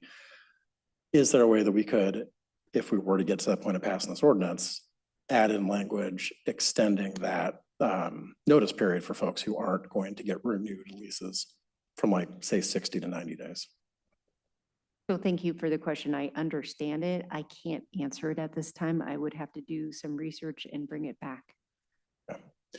From a timing standpoint, do we feel like this October 14th date is set in stone and is immovable? I will give you, so again, I'm not the litigator on this, but so in August, when they originally filed the lawsuit, we got a trial date of August. The first trial date was August, which is shocking to get within a year. I'm not kidding. And so our August deadline was coming. In June-ish, I think the parties, because we're always asked to try and settle, that's what the courts do. Have you tried to settle? So we really tried. And because of potential settlement discussions, we asked for a continuance. The parties did what's called agreed or stipulated to a continuance. And that was, June or July. I'm sorry, I don't know. And I thought, okay, you get a continuance, you get several months. They continue it for 2 months, August to October. And I was actually very surprised by that because usually when you get a continuance, you get 4, 5, 6 months. And so for them to do that, I don't know, that was the court's prerogative, not the party's request. That just indicates a little solidity, but that's again, my perspective. And then if we were to agree to the settlement agreement and pass the related ordinance, what is to stop some other group of landlords from suing us in the exact same grounds and putting us into this exact space we're in right now, but we've already lost 2 of the pieces that we put into place through the settlement? There's the settlement agreement as written prevents only one party. I mean, by very nature, you aren't protected by any other party with any of your other adopted legislation from being sued. It was more of a rhetorical question, but yeah, I hear you. Councilmember Culver, did you have your hand up? Yes, it was, and I didn't finish my first round, so I'm gonna. Oh, I'm sorry. You're good. I should have clarified. Just to get into this Supreme Court appeal a bit, it's asking the questions we're wondering, right? Right up front, it says, court should grant review to provide much needed clarity to landlords, tenants, and local lawmakers about whether protective just cause ordinances that narrow permissible grounds for eviction irreconcilably conflict with and are thus preempted by state law. So this is, I mean, we are wrestling with the question that this case, this appeal to the Supreme Court addresses more directly, I guess. I will be making a motion to go to executive session in a bit, but I hope you could speak to while we're sort of publicly here. If we settle, we're not answering that question directly. We would sort of be avoiding really answering that question. It doesn't itself answer whether or not these ordinances are valid or not. It just says, we're walking away, we're done, sort of leaving it questioning kind of open in the air, right? Which to points raised previously could mean that we wind up walking it back in 2 to 3 or 4 months or something. So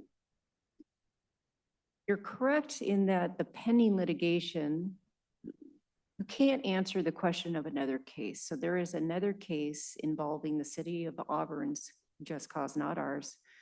But you will get an answer in your case, and you'll get an answer in your case most likely in a month.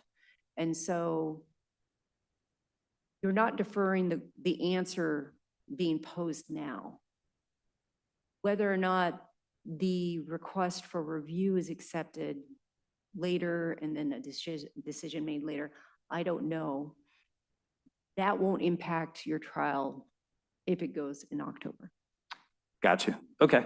And just to cement it home for everybody watching, Supreme Court would indeed overrule the. Oh, absolutely. Yeah. But they would need to overrule again. So it's Superior Court, and a Superior Court decision, if appealed, goes to the Court of Appeals. Division 1 is ours, and Division 1 is what issued the 2. And then the appeal from Division 1 goes to our Washington State Supreme Court, which of course has the ability to overrule or sustain. Perfect. Okay, thank you. A few others. Up front, the agenda bill mentions costs and expenses to avoid the costs and expenses associated with continued litigation. Do we have any kind of working estimate of what that might cost to take this case to trial? I'm sorry, I am again not your lead litigator, but unfortunately, as counsel understands, litigation is expensive, and so it could cost quite a bit of money. And potentially answering someone's question, attorney fees, I just don't know if those were pled or not. I apologize. Okay, thank you. We don't have any estimate on what that could potentially be?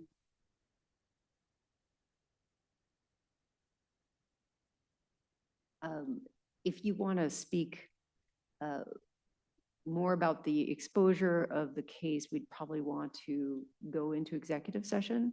Sure. But right now, other than saying litigation is expensive, no, I can't.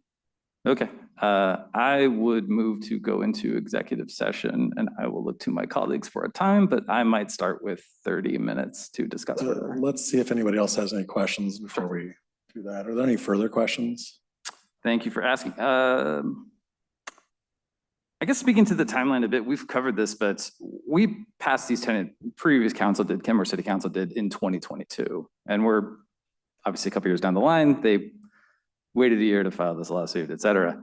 I guess to me, potentially waiting a few more months to get a pretty final verdict, one way or the other, seems like a bit asymmetrical compared to waiting a couple years.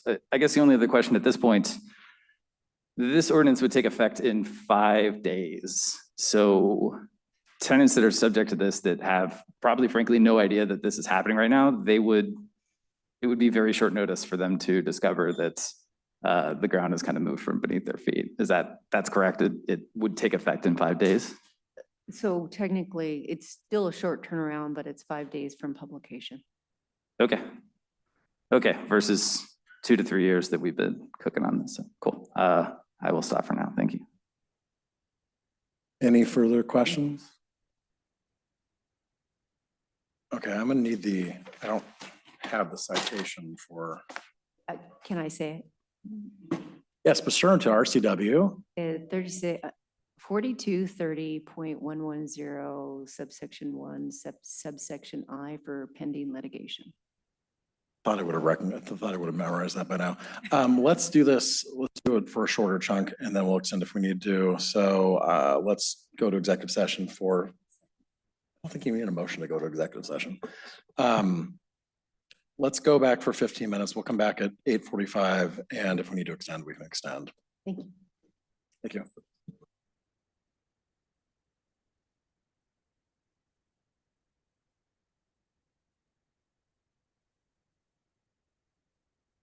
Deputy Mayor O'Kane, go ahead and join us in the executive session link provided for this evening. We'll see you on the other side.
Again, for our guests online, the council just recessed into an executive session. It's a confidential session of the council.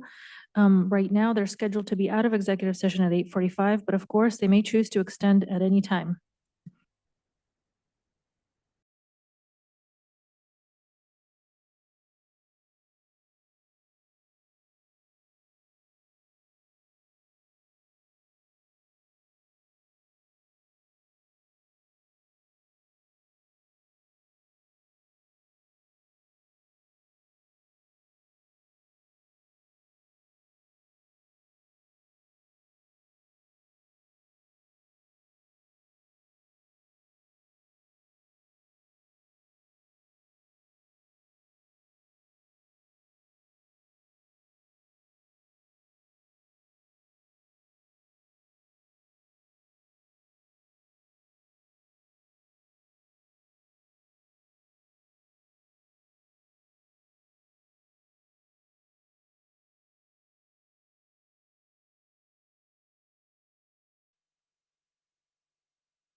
Could you let me know when the deputy mayor is back in the Zoom room?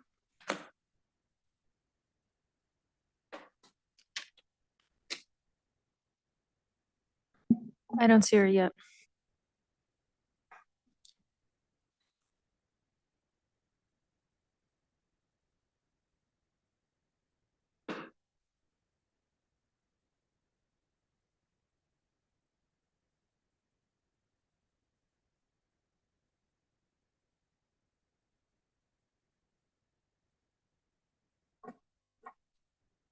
Councilmember O'Kane, can you hear us?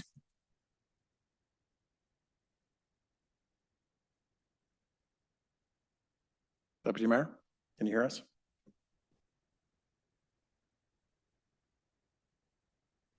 Yes, I can hear you. Can you hear me?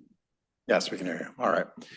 The council is out of executive session and we are back to item B on the business agenda. Is there any further discussion? Councilor Marshall? Yes, this is semi-point of order, I guess, discussion before we are to see whether or not there's going to be any motions. Yeah. Okay, thank you for that. I want to say I appreciate the statements from the public today, and especially those pointing out the importance of tenants' rights. I feel I've got to emphasize my position and great concern for and about just cause, that it is in fact unjust for small landlords in many instances. I urge everybody who thinks and rightfully and justifiably thinks about the things that happen to tenants, medical emergencies, loss of jobs, catastrophes, family situations, et cetera, please think about those also in terms of small landlords who may have worked most of their lives as a teacher or a cop, finally get their home paid off out here in Kenmore and are able to rent it out, or perhaps they're helping out their mom or dad who is now in assisted living and they're getting some income and are building some wealth for the first time in some generations. It is onerous in many instances to comply for a small landlord with notice requirements, which underlying purpose is of course fair, but can be onerous and impossible to comply with in an emergency situation. I see a lot of that for just cause. I see a lot of that in even state law, which says, well, just cause is if you need to get the, if you need to get a family member in, an immediate family member. What about an emergency for an extended family member? What about your cousin? What about your nephew? What about a friend even who needs that help? So I hope in the future we can move forward on looking at some exceptions to notice and other aspects of this whole piece for small landlords. In this case, I feel that the council has done a great deal in all these items that we've pointed out for the tenant protections, and those are going to be retained. We've got litigation uncertainty and expense looking at us. If there's a decision later, we understand that we would be able to amend accordingly to provide further tenant protections if that's the case. I'm in favor of settling this litigation. Thank you. Councilor Lucis? Yes, thank you. Just to point out some of these things and then kind of go through sort of my own take on this. I understand that we have a housing crisis on our hands. I've both personally felt and heard the needs of renters in our region. But I do feel in this case, as been mentioned by my colleagues here up on the dais, that we don't really have any other reasonable option than to move forward with this. You know, I've thought carefully and thoroughly about this, and the two elements that are the subject of this litigation, the just cause and unfair abusive practices, I think they're both dealt with in different ways. As for the just cause, the state has it's been demonstrated at the appellate level multiple times that the state preempts us from being able to engage with this. And when it comes to the unfair abusive practices or the consumer protection segment of this code, I think that as it stands now, the intent of this section is protected by well-established contract law. That, you know, entering into a contract without being forthright, with not being in good faith, voids a contract. And so I think both of those things are covered either at the state law or an established precedent. So I don't have too much faith going forward to try and fight each of those things in those ways. And I think in this case, these court cases that have been described have indicated that the city has very little chance of winning if we continue down this path. In fact, I think, the writing is on the wall. We will lose, and we will be back here again to remove these codes, having potentially incurred more of a financial penalty or paying the subsequent litigation fees that are there. I mean, I'm just going to be transparent that we are preempted, and it's my belief that we need to settle this evening. I just don't feel comfortable risking taxpayer money on continued attorney's fees and potential damage, or the plaintiff's attorney's fees with such a clear and so far consistent appellate case law. I can't do that in good conscience. I believe that this position, we have an expectation and responsibility to respect our constituents and be good stewards of public funds. And I understand that there's a case heading to the Supreme Court, and we've been asked to wait, but we don't have the luxury of that time in this instance. Our trial date is a month out, and a possible Supreme Court decision, if they even take it up at all, is at least a year out. So solving our housing crisis takes cooperation, and as Councilmember Marshall said, alienating and targeting small local landlords will not encourage the growth of more affordable rental units, and will only leave large housing corporations who have the money to hire the property managers and attorneys to find ways around this.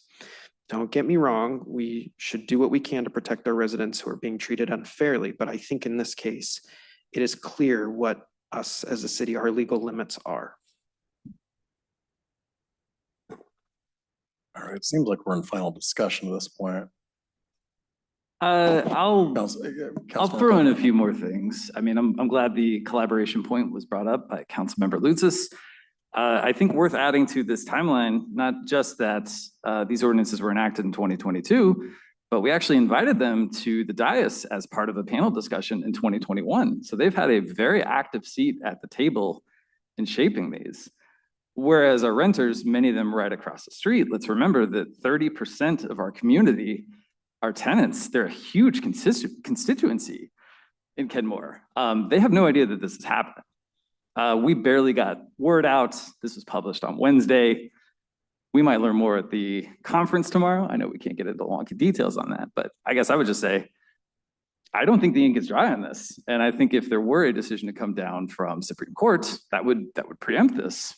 We can save ourselves the trouble. I guess last thing I would say briefly, we were featured recently, as others have noted, in the City Vision magazine, right? Civic pride, civic voices, all good things.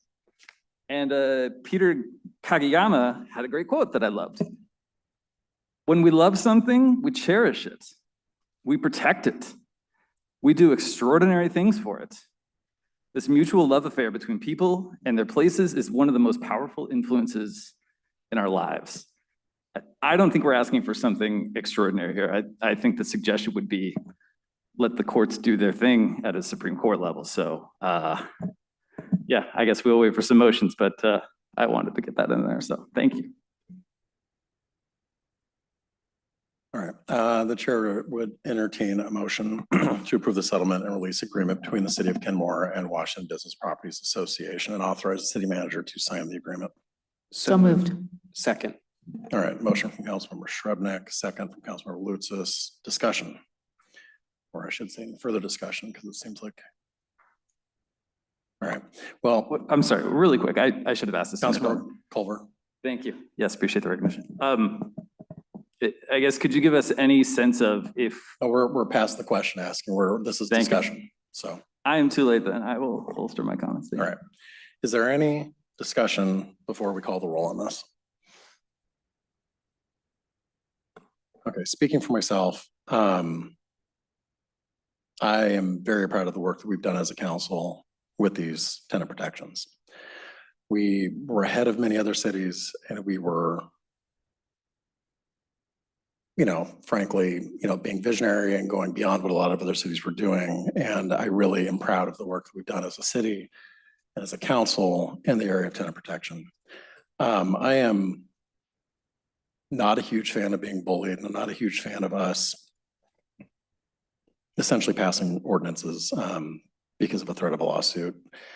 It just doesn't sit right with me. And I would rather see us defend this and stand up for our folks who are renting and who are, possibly facing eviction for no really good reason other than their term is up and the landlord for some reason doesn't like them or has somebody else lined up. That's my personal sticking point. That and just essentially being bullied in the courts. It just doesn't sit right with me. Any further discussion? Seeing none, would the clerk please take the roll? On the motion to approve the settlement and release agreement between the City of Kenmore and Washington Business Properties Association and authorize the city manager to sign the agreement. Councilmember Lutsis. Yes. Councilmember Marshall. Yes. Councilmember Shrubnik. Yes. Is that a yes? Yes. Councilmember Sassen. Yes. Deputy Mayor O'Kane. Yes. Councilmember Culver. No. Mayor Herbig. No. So with 5 yeses and 2 nos, the settlement agreement is approved. Next, before making a motion around or inviting a motion around ordinance 240604, are there any questions on that ordinance before we get to final discussion? Councilmember Culver?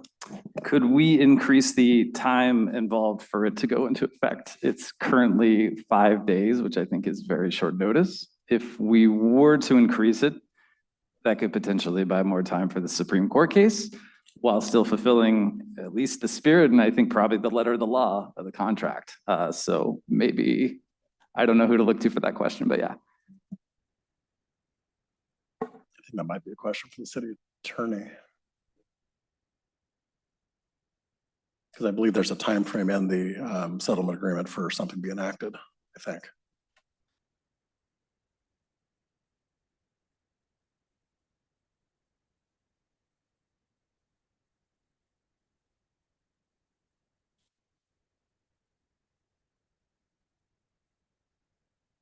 So the settlement agreement itself states that if the council were to adopt an ordinance which repeals the 2 sections in question in their entirety, then the association shall, within 5 days of the adoption of the ordinance, dismiss the lawsuit. So they would be required upon the adoption. The effective date, I thought that was state law and perhaps, but so I'm sorry. I'm Is just there an trying to think a little emergency? bit. We've in resolutions and things set effective dates later. And so you may be able to do that. The question is, at least a recommendation to try and do it prior to a trial date.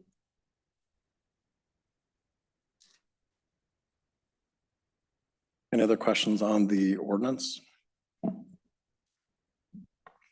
I am really interested if we are going to pass this ordinance and doing what I was talking about earlier, which is expanding the notice for folks who are facing the end of their lease so that they have more notice so they can find alternate housing.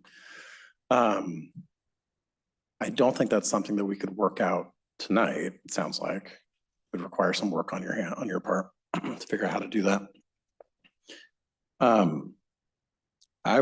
Is there any harm in us circling back to this next week and being able to discuss a potential amendment? Or do we need to pass it tonight? So the trial preparation, regardless, will start tomorrow. So delaying next week, I mean, we're still gonna have to prepare for the trial as if it doesn't happen. So, Even with the signed settlement agreement? but the settlement agreement is simply agreeing to consider adoption of an ordinance. It's not a requirement. It's the adoption of the ordinance that triggers the dismissal of the lawsuit. So to require continued work over this next week. Yeah, Trial prep. Yeah, we'd still work on the trials if it was going forward. I would try to get back to you on the question. It sounds like would like to add additional protections to the proposed ordinance. I don't know if I can get that work done in time for next week. I will try, but there's some research and stuff involved.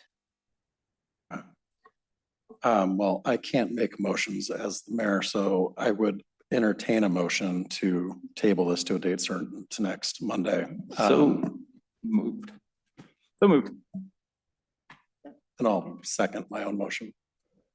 Councilmember Shebnick, Councilmember Marshall. In our existing tenant protections, oh, the 120 and the 180 is just for rent increase, correct. just for rent It's increase. So for you're rent talking increase. about increased time frame for Non-ren- any cars? Non-renewal of leases. That's the one thing we just, that, Non-renewal of for non-renewal leases. of leases, we're currently non-renewal of leases. State law requires 60 days notice for if you're not going to renew under their just cause. And I frankly don't think 2 months is enough time for anybody to find a decent living situation in this market. So if somebody's not going to be renewed, I think it'd be reasonable to ask the landlord to give them a little bit more notice so they can find another place to live. That's all I'm asking. Councilor Marshall? Thank you. Yeah, I view that as an increased tenant protection. I strongly believe in a strong landlord protection because it's not reasonable to ask a small landlord who has undergone one of those crises to try and come up with the money and provide the extra notice if they can't do it. So this is a substantive change, and it's worthy of discussion, I think. I think both of them worthy of discussion. I think altogether we would need more time for substantive changes in the ordinance. I would think the only thing that we ought to decide tonight is whether we're concerned about more time, as Councilmember Culver raised, for people who might be affected by it now. But my understanding on that is that existing leases are not going to be covered by a new ordinance that we passed. They go under the law or the code in place at the time they were signed. Is that right, City Attorney? And also that we've got we've got a trial coming up and a settlement to try and affect. I'd be in favor of passing it tonight, as is. Is there any further discussion on the motion in front of us, Councilmember Lucis? I'm just curious, based on how this impacts our potential trial date, or maybe there's some legal questions out there, would this be a discussion to be had in executive session? Or is this fine to have out here if we're asking advice? I would recommend that we go into executive session for 10 minutes to have a discussion on pending litigation. Before we do that, Pending litigation. Deputy Mayor O'Kane's hand is up. Deputy Mayor? Yes, I think for where we're at in this process, that I think I'm ready to pass the ordinance tonight. I'm not going, that's all I have to say. This is really hard. I hear what the work that we did on this, and I very much value it. But given where we're at in the process, I think passing the ordinance tonight and putting this to rest until the decision is made at the state level is the right thing to do. Thank you. All right, Councilor Lucis, did you still have questions that you wanted to address in executive session? Yes. Okay. Unless there are any objections. Hang on, I've got it here. Unless there are any objections, the Council will go into executive session pursuant to RCW 42-30-110-1I, potential litigation, And pending. Pending. pending litigation, sorry, thank you. For 10 minutes, it is now 9:06, we'll be out at 9:16.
You guys confirm to me when we have the deputy mayor back in the main Zoom room.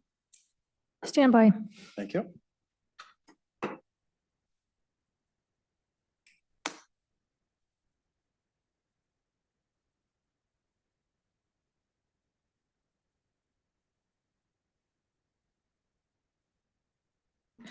Deputy Mayor, can you hear us?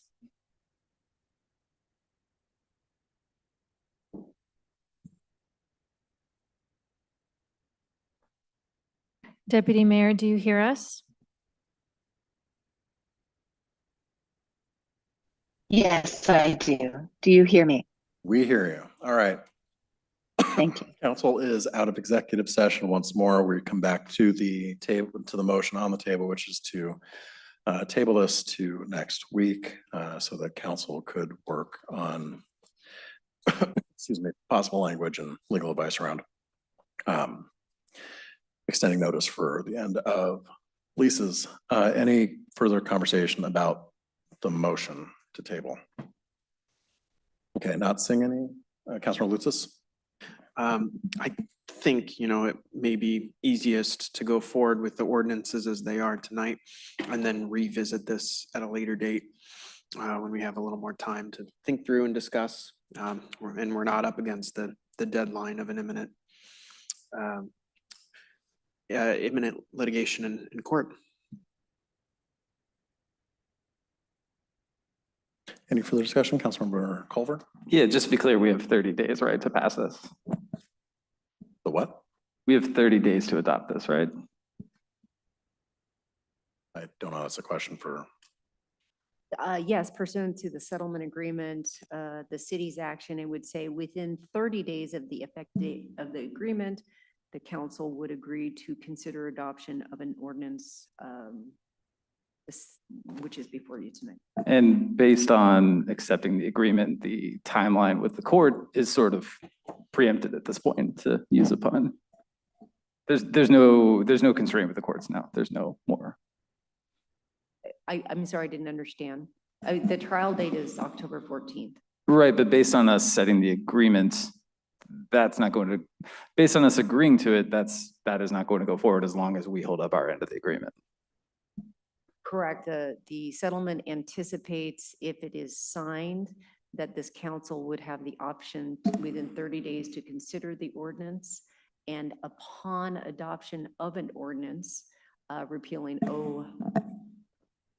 075 and 078, then the association would then dismiss the lawsuit. Cool, thank you. Welcome. All right, and just to clarify for folks, I may have misspoken a little bit. The motion should be to postpone to a certain time, not to table. Any further discussion? All right, would the clerk please take the roll on the motion to postpone to a certain time of next week? And to clarify, your motion was to a date certain next Monday, September 23rd? Correct.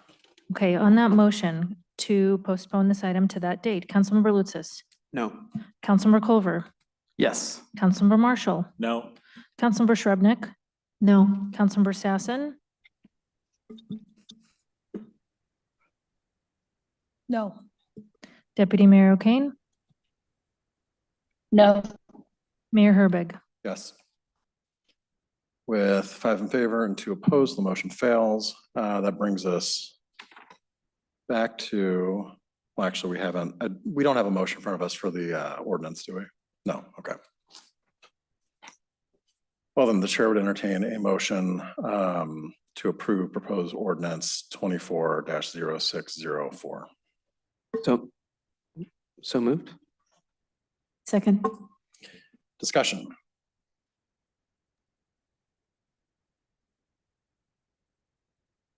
Okay, not seeing any hands. Would the clerk please take the roll? On the motion to adopt ordinance 24-0604, amending chapter 8.55 of the Kenmore Municipal Code relating to tenant protections. Councilmember Lutzis, Yes. Councilmember Shrubnik, Yes. Councilmember Sassen, Yes.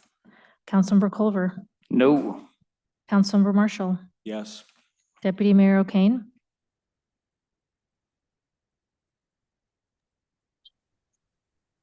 Deputy Mayor O'Kane? Deputy Mayor? O'Kane? Yes, Thank you. yes, apologies. I didn't know I was on mute. Mayor Herbig? No. With 5 yeses and 2 nos, the ordinance is approved. Thank you. That brings us to our third piece of business in front of us. Third item on the business agenda. I would like to give everybody a 5-minute break though, unless there's any objections, because we've been busy with the exec session. So we will be back at 9:26.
Yep.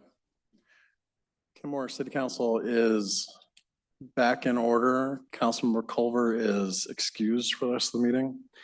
Item C, Swamp Creek Property Conservation and Restoration Potential Prioritization. That is a real mouthful, presented by Environmental Services Director Richard Sawyer for discussion. Richard. Thank you. Good evening, Honorable Mayor, Deputy Mayor, City Council. And if I could just check, I've got the city's consultant team joining me, Terrell Osborne and Mike Zarecor. Just checking that they can hear and speak. Yes. Yes, we're sir. here. Oh, excellent. Great. Yeah, well, we are happy to be here tonight to present both the development of kind of a new watershed assessment tool that we've developed, as well as share the results of using that tool on the Swamp Creek Basin. And starting off, if I could introduce the consultant team that helped my team develop this. Terrell Osborne, who's the principal and president of Osborne Consulting, and Mike Zarecor, a civil engineer with Osborne Consulting. They'll be joining in a few slides in and helping me present some of the results of this study we did in Swamp Creek. And then also like take a moment to recognize that Osborne Consulting was actually also recently selected through a competitive RFP that we had out to kind of renew our on-call engineering environmental consulting contract that we go and renew every 3 or 4 years. So yeah, so we just wrapped up that process in summer, and they were selected to help us on ongoing projects. So for instance, many of the culverts that we'll be designing and projects such as this, they'll be helping us continue working on in the upcoming years. So in this presentation, again, I'd like to introduce you to this new assessment tool that evaluates and prioritizes properties. And it does so through the lens of conservation and restoration potential at a watershed scale. And what I'd like to do is kind of start by providing some brief background and cover some of the basic parameters that we used in this tool. And then I'll turn it over to Mike and Terrell to dive deeper into some of that, the tool itself, and then go over some of our preliminary results. So some brief background. Really the need for a tool like this directly supports City Council's top priorities for habitat restoration and preservation. This really helps us in implementing our climate action plan, particularly our natural systems and water resources sections, where we're trying to identify properties for conservation and restoration for meeting some of our climate action goals. Through the Rapid Progress Plus program that we presented to council last year, and the funding that was approved through that actually established a sustainable and ongoing funding source for the acquisition of projects like this if needed, and then also the funds needed for the restoration of those projects. And then last, kind of another last push really to get this project going, which I will say had been something that Debbie and I had talked about for years, kind of the need of kind of a process to do this at a watershed scale. But the conversations that were happening with council in regards to the zoning regulations, and also was mentioned during public comment of the transit-oriented development area. So a tool like this is really helpful in informing decisions on issues like that.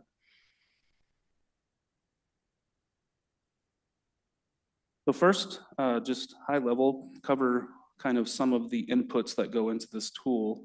So we start with just first identifying all the properties that are applicable in the study. In this case, we picked the Swamp Creek watershed. And we look at each property. I think for this study, it ended up being about 155 properties. And the first lens that we apply is looking at, are there existing encroachments or development into the buffers and existing stream, into the wetlands? And then are there existing flooding issues? So we have a lot of historical information in GIS where we can quickly assess these.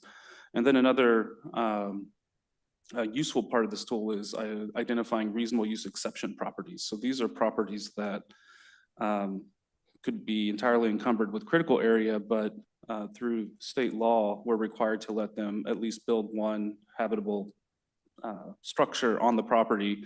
And so these have often come up when it's a bit too late for us to be able to do anything about. But for instance, in this exercise, we did identify one in the study area here. So that could be useful information if we wanted to perhaps more preemptively go after and prevent development of a property like that. And then also gathering data for this. We have a lot of existing GIS data, and I've kind of provided a table in the agenda bill that shows a lot of the sources and types of data we're using, as well as a lot of, this wasn't just me and Terrell and Mike, but several members of the environmental services team helped out with our GIS resources. We were able to utilize the city's drone and capture current high resolution multiple spectrum data on the Swamp Creek channel, so that you know, we could follow up afterwards and get a much closer look at the types of vegetation and health and kind of what's actually there on the ground as we're narrowing in on properties. It helps us even dive in a little bit more detail on those properties.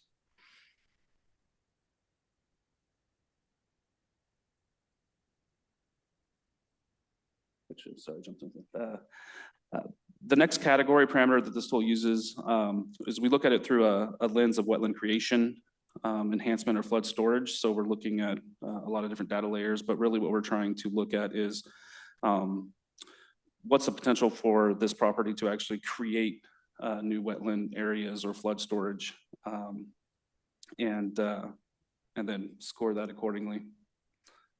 And then moving along, again, similar to that, but you know, a property may already have high quality wetlands or high quality critical areas. So it could, you know, are we looking at it through a lens of protecting existing high valuable critical area assets and then considering that into the tool?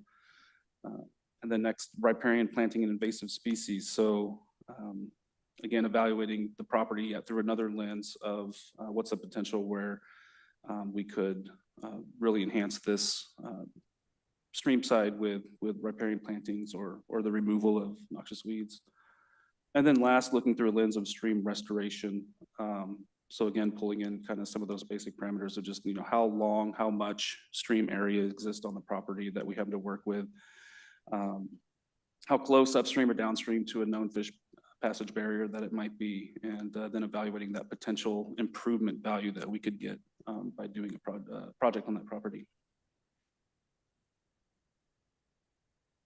And with that, I'll turn it over to Osborne to kind of dive a little bit deeper into how we weight and score these particular 5 categories and using this tool.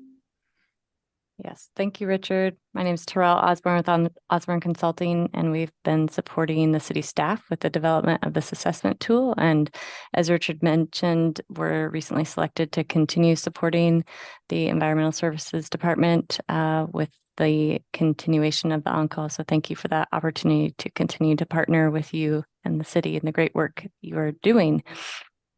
Richard described each of the 5 scoring categories, and this table summarizes those categories with the weighting that has been assigned to each of the categories and subcategories.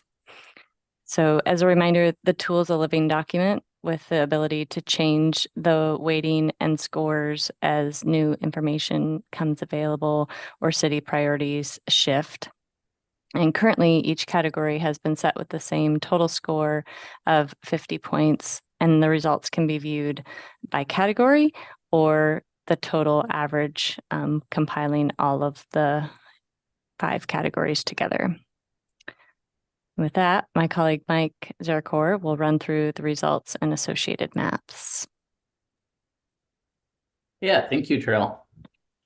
So as Richard and Terrell have mentioned, this tool allows the city to assess parcels through a lot of different lenses, and those lenses are based on different project types. And to do that, the property development score is kind of the baseline. It assesses parameters that would be applicable to any type of environmental project that the city might want to implement. From there, we kind of move into distinction between 4 different project types that the city could consider. And this slide focuses on the wetland creation, enhancement, or flood storage creation score. And this category kind of has a few different parameters that are all intended to assess that category, such as what types of soils are present on the site, what type of wetland category we think we could create, and what sort of potential rearing habitat we could create. And these parameters will allow us to assess, how likely would creating a wetland on this property be in how much value would that provide to the city from an environmental standpoint. And next slide, please. Moving on to our next category, we could kind of switch to a different lens, which is wetland protection. As Richard mentioned, a lot of the parcels in Swamp Creek have high quality wetlands on site. So a parcel that scores low for wetland creation projects, because there's no new land to make into a wetland, could score really high in the existing wetland area. And that would, kind of allow different parcels to stand out and shine for these different project types. These figures are kind of small on the screen. I believe the full-size images are available in the council packet that Richard provided. But in general, you can kind of see that we get a pretty good distribution of scores, and it varies a lot depending on the type of project. In this case, Swamp Creek has a lot of really high quality wetland kind of right in the center of the map. So you can see we have a lot tighter of a cluster of properties in that central area that scored really high for protecting wetlands. This kind of contrasts with our previous exhibit, which showed more spread out properties in some areas. As you cannot create a wetland where one already exists. Thank you for hopping back, Richard. The next project type we considered is our riparian plant management category. This is more focused on projects like invasive species removal, riparian plantings, things like that. So we evaluated the existing critical area, the adjacency to other critical areas to try and create those continuous wildlife and habitat corridors, and just non-native species coverage. Really, the intent of this category is to identify parcels where relatively cheap, cost-effective projects could be used to really enhance habitat.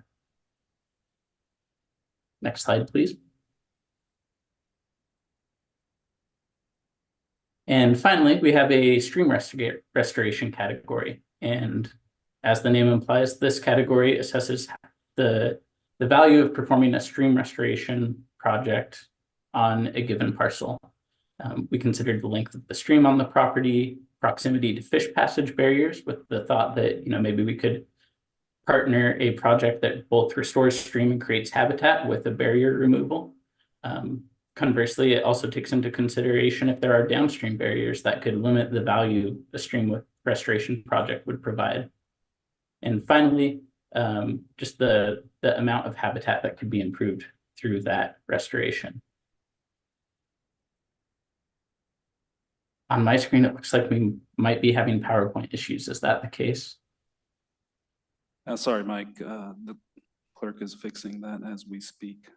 No worries. I think my palm accidentally hit a button.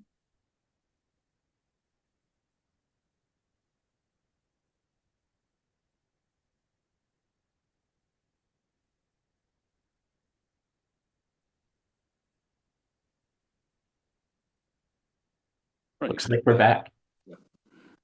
Thank you. And I guess to kind of bring that all back together again, you can use this tool at a really granular level to look at very specific types of projects on specific parcels, but you can also use it as in a more general sense to just assess, how environmentally beneficial could a parcel be without going into those specifics. And to accomplish that, we look at an average score, which takes into consideration all those different project types. And we had a really good range of scores, which indicates that the tool is working. It is giving us results that are actionable. And we kind of developed a good top list of properties. That being said, I think a couple important things to point out about these results. One is, the exact number or the exact score does not necessarily matter to a huge extent. If one parcel scores 0.1 points above a parcel that is next to it, that doesn't mean there's a huge difference between the two just because one is rank 1 and one is rank 2. You need to consider kind of the overall score as it relates to the rest of the watershed and not get too hung up on the exact order of those scores. And then also the other thing that I would just like to mention is this tool is really intended to focus on the environmental benefits of a project. So we intentionally did not include cost as a parameter, but that could be considered as future work or as a potential addition to this analysis to further use this tool. And I'd just like to finish before passing it back to Richard by saying I really appreciate the opportunity to work with the city. We really have enjoyed this project and all of our projects with the city. It's so refreshing to work with a city that takes environmental stewardship so seriously. And I'm constantly singing Kenmore's praises to others. So thank you very much for the opportunity. Thanks, Mike Terrell. Kind of now reaching the last slide here, and then I'm happy to open up to any questions or comments. But yeah, what's next? So this tool is really helpful, as I mentioned, now that we've actually got a program to start being more aggressive and proactive on doing this type of work. We can now kind of identify some priority properties that we might want to look a little closer at. I can tell you that I've already been approached by another property owner in this basin that, would like to, work with the city on purchasing that property and working with Conservation Futures, and even with the long timeline of Conservation Futures was still interested. So these opportunities do come up. And that being said, also applying this tool to other watersheds. So as we kind of start our surface water master plan journey, I'd really like to apply this tool in at least a couple of our other larger watersheds like 0056 and 0057. We're in both of those watersheds in the past. We have worked with Conservation Futures to do projects like this. And then last, again, it's a great tool to help inform decisions related to zoning, critical area regulations, and environmental planning needs that we have in the future. So with that, I'm not really here asking for any particular action. This was kind of more to present this to you all. I know that you all have known that this is coming, particularly with some the zoning issues that Debbie and her team have worked on. So yeah, I'd like to open up. Councilor Lutzis. I just wanted to say thank you. I know that this is a long time coming. I've seen those interim regulation adoptions every 6 months for quite a while now, waiting for this study to be completed. So thank you. It was very insightful. I think it's very informative, and it helps us to make more sound policy going forward, whether that relates to a TOD or anything like that down in that area, and to be, as you said, more proactive. So I just wanted to thank you and the consultants for all the work that was put in to provide us this. Just a couple of comments. Picking up on that proactive work, I know that you and I talked briefly about just being proactive in other ways too. Thank you for, explaining to me how the city has been proactive in using Conservation Futures funds to help acquire some of these properties in the past, and to use that for restoration and conservation. And I know that there's some other sources out there that we can certainly put out to property owners. Whether or not they pick up on that is up to them. And then just looking ahead, I'm excited that we have this in our back pocket. So thank you again, Richard, and thank you, Debbie, and thank you to all the staff and consultants involved. Councilmember Shubnik. Well, thank you for this, both to Osborne and you, Richard and Debbie. I love criteria. I love database decisions, or at least an attempt at database decisions. And I mean, I think this is brilliant. And I'm excited to use it on this as well as other watersheds, as you said. I think we should toot our horn to City Vision and, you know, other organizations about how we're doing this. I can't help but think we are out in front on this kind of work. So I kudos. Councilmember Sassen. I too love a good tool. You know, this is just a really wonderful collaboration, and I love maps, and here they are. So there's a lot of collaboration ahead, it looks like, because as I'm understanding it, the ultimate goal is not for the city to acquire all this property, but to work on a variety up and down the a variety of mitigation and restoration efforts. And I love the idea of applying it elsewhere, and I'm excited to see what you do next. Thank you. I want to reiterate what my colleagues have all said about the thoroughness and just really great work that all of this is. It's super helpful for a lot of future planning that we have as a city. My only, it's not really a concern, but you know, from when, if I remember when this conversation started, I didn't quite envision looking at entire parcels, you know, and I recognize that that's the easiest way to evaluate all of this. You know, I would hope that with a lot of these properties that we might be able to find ways to work with, you know, the owners to restore stuff in the, you know, in their, you know, where the stream is running through or in their setbacks to make the streams work better, be more productive, be better for the environment, rather than needing to acquire everything. Not opposed to acquiring where it makes sense. We've done that, and you know, we've seen great results. But a lot of these properties have, you know, just looking at the map, a lot of them have houses, and they have a huge, you know, property line that goes back to kind of the center of Swamp Creek or something like that.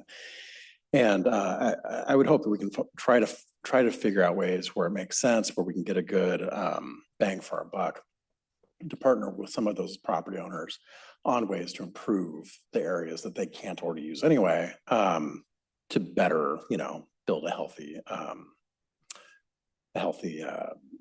environment for our fish and for everything else. So that's my feedback. Councilor Lutzis. Yeah, just to follow up on that, I know I was talking about proactive ways and King County and the options that they offer. And that was one of the considerations that I had to looking into some of these different things, such as, say, a conservation easement, which establishes a portion of a property for preservation or public benefit rating system, or other sort of things along those lines. Of course, you know, as it's been pointed out to me by staff, that sometimes it's more attractive to go for the money in conservation futures, but at least, you know, providing property owners the awareness of those tools that they have and just getting it out there, I think would be really useful. I did have one quick question in terms of what's next, and maybe Debbie can answer this, just about, I know those interim regulations, you know, we have only so many months, and I think the next iteration is in January, in which we'd have to either extend or look at doing something now that we have the information. The good news is we have the information. Yes. But we're going to have to sort of plug in a future docket, looking at the regulations. So if you recall, in March of 2023, the council adopted TOD regulations for the 522 corridor, with the exception of 13 parcels adjoining Swamp Creek. With the understanding that we would look at what zoning should be once this study is complete. So that would probably be recommended as a 2025 work program. So we would likely have to extend those interim regulations, maybe one or maybe two more times, so we can get that work complete. Thank you. No, I love having that clarity. I mean, interim becomes not interim after, you know, so long, and so I appreciate at least having that that point in the future to look to. So thank you for that. Any further questions, comments? All right. Well, thank you very much, Richard, and everybody at Osborne. Really appreciate this. This is some great stuff, and it's going to set us up to do, I think, some really exciting stuff along Swamp Creek. So thank you. Excellent. Well, thank you for your kind comments, and I'll pass those along to our team, because it really was a, team effort, and Osborne has been great to work with on this and critical to our success. So thank you. Fantastic. Next on the agenda, proposed resolution number 24-419, climate emergency declaration, presented by Climate Action Plan Manager, Program Plan Manager, Nina Rasmussen.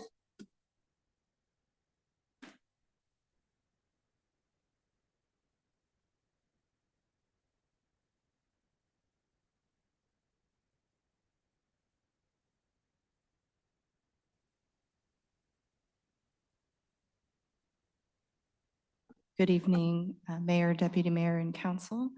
Tonight, we are bringing to you a climate emergency declaration resolution. So we have been asked to bring this to the council after some conversation that the city manager had with, I believe, a few different council members. And this is also timely in that council has voted climate action to be the top priority for 2025. So I did want to bring this to your attention before we go into the new year. And this is largely to serve as a reminder of the importance and the urgency of this work. The resolution does recognize that climate change is a critical threat that impacts us now, as well as future generations, and that is both our health, safety, and well-being for all of our residents. And it does also note that we have a localized responsibility to enact change.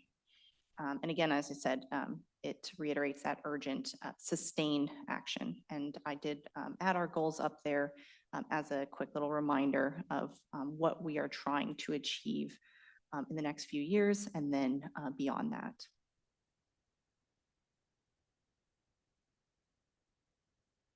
This resolution does make note also of what we are currently doing and what we will continue to do. So these are just a few examples of the work that has been done. The creation of CAP, obviously our guiding document, the formation of our Climate Action Advisory Committee, who you heard from a couple members a few months ago. Various education and outreach efforts that we've been working on throughout the summer and will continue to do so in the fall and into planning into next year as well.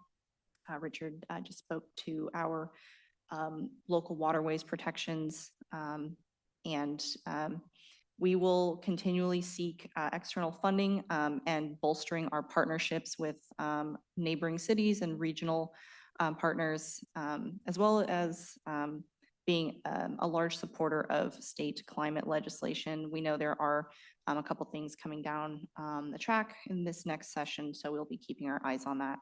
And being advocates for that, if that makes sense. We also have, other items that are not mentioned here, but that are ongoing and that we will continue to do. We are finishing up our greenhouse gas emissions inventory, and we'll be happy to provide those results in the fall here. And obviously, we've done a lot to integrate this climate planning into long range and comprehensive planning. So with that, this is just a summary of the content of the resolution itself. It lays out several steps that we intend to do, that we commit to continuing or putting our best foot forward with, and that includes continuing our climate action plan implementation, prioritizing those really impactful items. We know those to be public transportation and buildings and energy. So continuing to put our focus and our resources behind that. Leaning into our partnerships again, focusing on those groups that can really share resources and provide a lot of education and learning opportunities so that we are not recreating the wheel.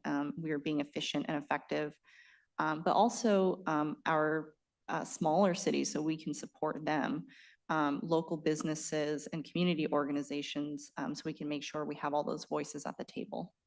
And then making sure that we are communicating what we are doing to our community members through continual education and outreach. But beyond that, allowing them to have participation in this process, making it collaborative, ensuring that we are making a future that is both climate resilient and is inclusive. And lastly, it notes that we are incorporating climate resilience in different planning efforts. Obviously, as the different elements are going forward, we are looking at those through a climate lens, making sure that everything is cohesive, and really being mindful about how we think through how climate impacts different levels of government.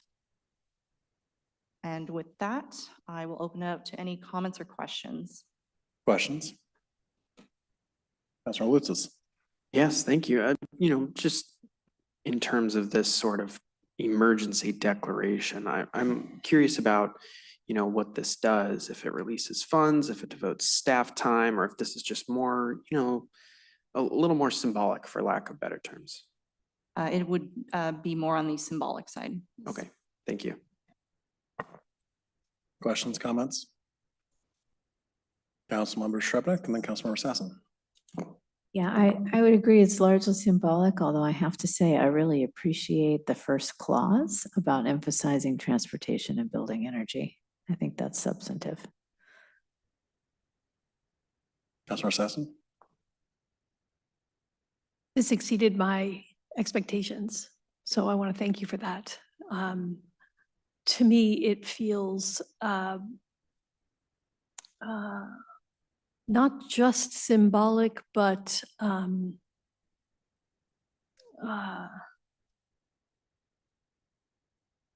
culminating. I'm trying to say it's something more than symbolic. It feels like a a banner to get behind, and I think it's timely, and I appreciate it. Thank you. If I think of the other word, I'm going to get it to you, but I can't think of it just yet. City Manager. Well, I think if this were symbolic with no action to go with it, then that would be a problem. But it's symbolic because you already have put your money where your mouth is. And so we're already on a pretty assertive path. Yeah, I would kind of argue this kind of reminds me of like the Target Zero resolution, which is something we wanted to do, but it kind of memorialized it all in one place and sets a direction that is a lot clearer than having multiple, different resolutions around climate that we're working on. This pulls everything together into one very straightforward, easy to understand document and direction for staff. So I think this is wonderful. I really appreciate all the work that went into this. Any other comments? Chair would entertain a motion to approve proposed resolution number 24-419. So moved. Second. Motion and second. Any further discussion? Seeing none, would the clerk please take the roll? On the motion to approve resolution number 24-419, declaring the existence of a climate emergency and reaffirming the city's commitment to its climate action plan. Councilmember Shrubnik. Yes. Councilmember Marshall. Yes. Councilmember Sassen. Yes. Councilmember Lutzis. Yes. Councilmember Culver is absent. Deputy Mayor O'Kane. Yes. Mayor Herbig. Yes, with 6 votes in favor, the resolution passes unanimously. Thank you very much. Thank you. And last but not least in our business agenda, proposed ordinance 24-0619, updates to the Kenmore Municipal Code, Chapter 10.41, automated traffic safety cameras, presented by Traffic Engineer Tobin Bennett Gold.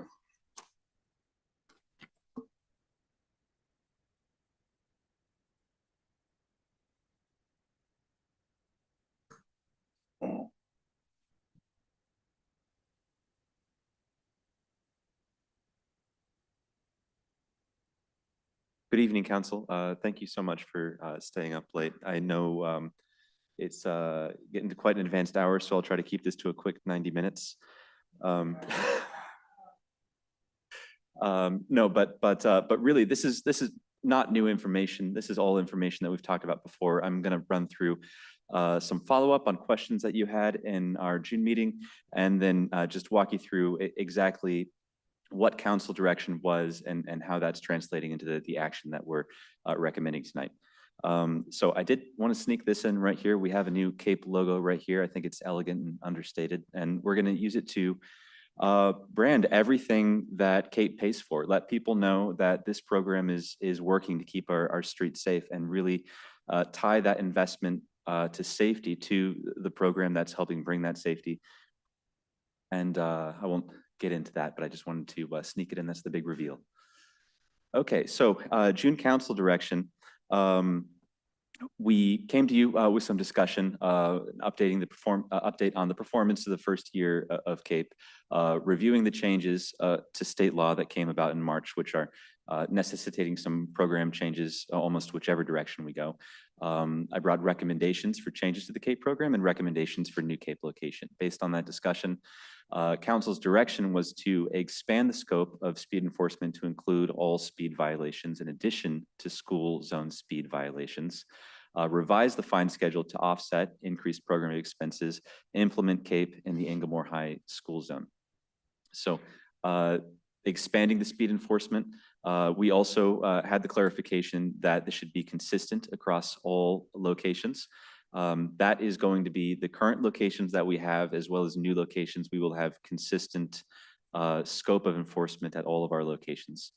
The continuous enforcement, just to clarify, because the question always comes up, this does mean that it's going to be continuously active. It's not limited to any hours or any days. It's going to be cameras that are always active. The revisions to the fine are such that we will maintain parity with our current spending power from that per fine remittance. If we have a reduction in CAPE revenue, it's going to be because the program is successful and not because other things are eating away at the fines, the remittance that we're getting from those fines. So we want to see a reduction in revenue only when we have a reduction in violations. Lastly, implementing CAPE at the Inglemoor High school zone, and additionally allowing 6 months, because we just changed the speed limit there just last month. So we've got the 30-mile-per-hour speed limit in place. We did that after our previous council meeting, our my previous council meeting. And so we're going to allow for 6 months to let that speed limit mature before we implement any photo enforcement. It should not be a surprise to anyone what the speed limit is when we start to do that automated enforcement. Need to remind everybody why what we're doing is so important. This right here is the benefit I showed you last time. This is what we're getting when we do CAPE in a school zone.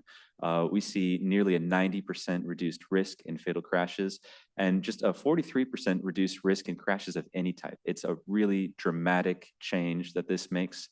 It's that there are very few interventions that we can provide that provide a safety benefit as dramatic as this. When we do photo enforcement for the regulatory speed limit, which on most of our roads right now is, or all the places we're doing photo enforcement is 30 miles per hour, we still see a 14% risk reduction for any crashes, which is substantial. We're usually fighting for every 5% risk reduction. And our risk in fatal crashes is reduced by 43%. It's very substantial, even when we're seeing a relatively a smaller reduction in speeds compared to what we see in speed zones, school speed zones. When we reduce the travel speed to what is appropriate for the speed limit, we still see a tremendous safety benefit here. And that is why we're expanding photo enforcement to the regulatory speed limit at the locations where we already have it in place for school zone speed limits. The benefits of the CAPE program are we have the crash risk reduction, and the fatal crash risk has a tremendous reduction. We have increased comfort and safety for our shared multimodal environment, and the revenue supports safety improvements citywide. We get the safety where we're doing photo enforcement, but we also fund the safety elsewhere. This is safety that funds safety. So not only is the safety benefit that we're getting from having photo enforcement tremendous when you compare it to other engineering interventions that we can make, but for those interventions to get the same effect, we would be paying millions of dollars to rebuild our traffic environment. And that is something that we want to do. And not only does CAPE give us that safety benefit without having to spend $1 million, but it provides the money to invest in making those changes elsewhere in our environment. So CAPE enables other safety changes elsewhere. And it's really, really difficult to not just really want to double down on this. I'm very excited about how effective our program has been, and I'm excited that we're able to leverage that to a larger share of the driving population that we see going through Kenmore. Follow up on a few questions. We had a question about, was the crash frequency on Juanita Drive reduced since walkways and waterways projects were completed? So I filtered out here, this is comparing 2023, which is a full data year. That's mostly post walkways and waterways. There was a small amount of work wrapping up, but it's essentially the same travel environment during 2023 that it is right now. And it's comparing it to pre-pandemic years.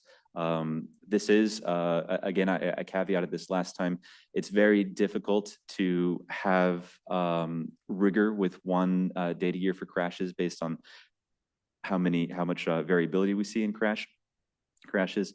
But I can at the very least say it looks unlikely that we've made things worse. Things are moving in the right direction, and we'll have a better idea of exactly what the effect of those improvements has been after more post studies, more after the period following the improvements has had longer to allow the crash risk that exists on that road to fully materialize in whatever crash patterns that we're going to see long term. I did add right here, there's no graph here for pedestrian crashes, and because no pedestrian crashes and no fatal crashes occurred in this 2015 through 2019 period, and no pedestrian crashes or no fatal crashes in 2023. What time of day are crashes happening? This is again specific on Juanita Drive. This is based only on 2023 because the traffic environment has changed substantially. I didn't want to add in that pre-pandemic data. So what we have right now is we do see that we have about a third of our crashes happening at low volume overnight times, and we have about a third of our crashes happening at midday volumes, with also crashes happening during our PM peak hour. Again, this is highly variable data. I would consider it preliminary. After we've had more years for crash data to accumulate, we'll have a better idea of what those time of day patterns are. But I wanted to give you a glimpse of what we're seeing based on the 2023 data year. We had a question about, are drivers likely to move to side streets to avoid photo enforcement? There are some options to avoid photo enforcement, which would include travel through local roads. For northbound traffic, we have a route that could go like this. It's a 30% increase for travel distance. I imagine people will try this. I don't imagine many people will make it their new route.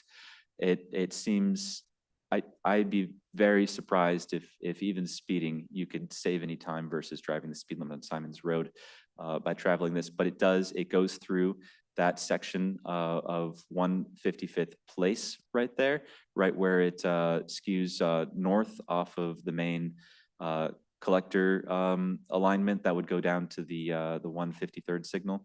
And that is a street where we do hear concerns about cut-through traffic from residents reaching out to City Hall. I do want to let you know, though, that we do have in our annual count program, this is one of our data collection sites. So if we see changes in speed and volumes, we're already set up to monitor that. It's part of our normal operating, normal operations in terms of the data collection that we do throughout the city.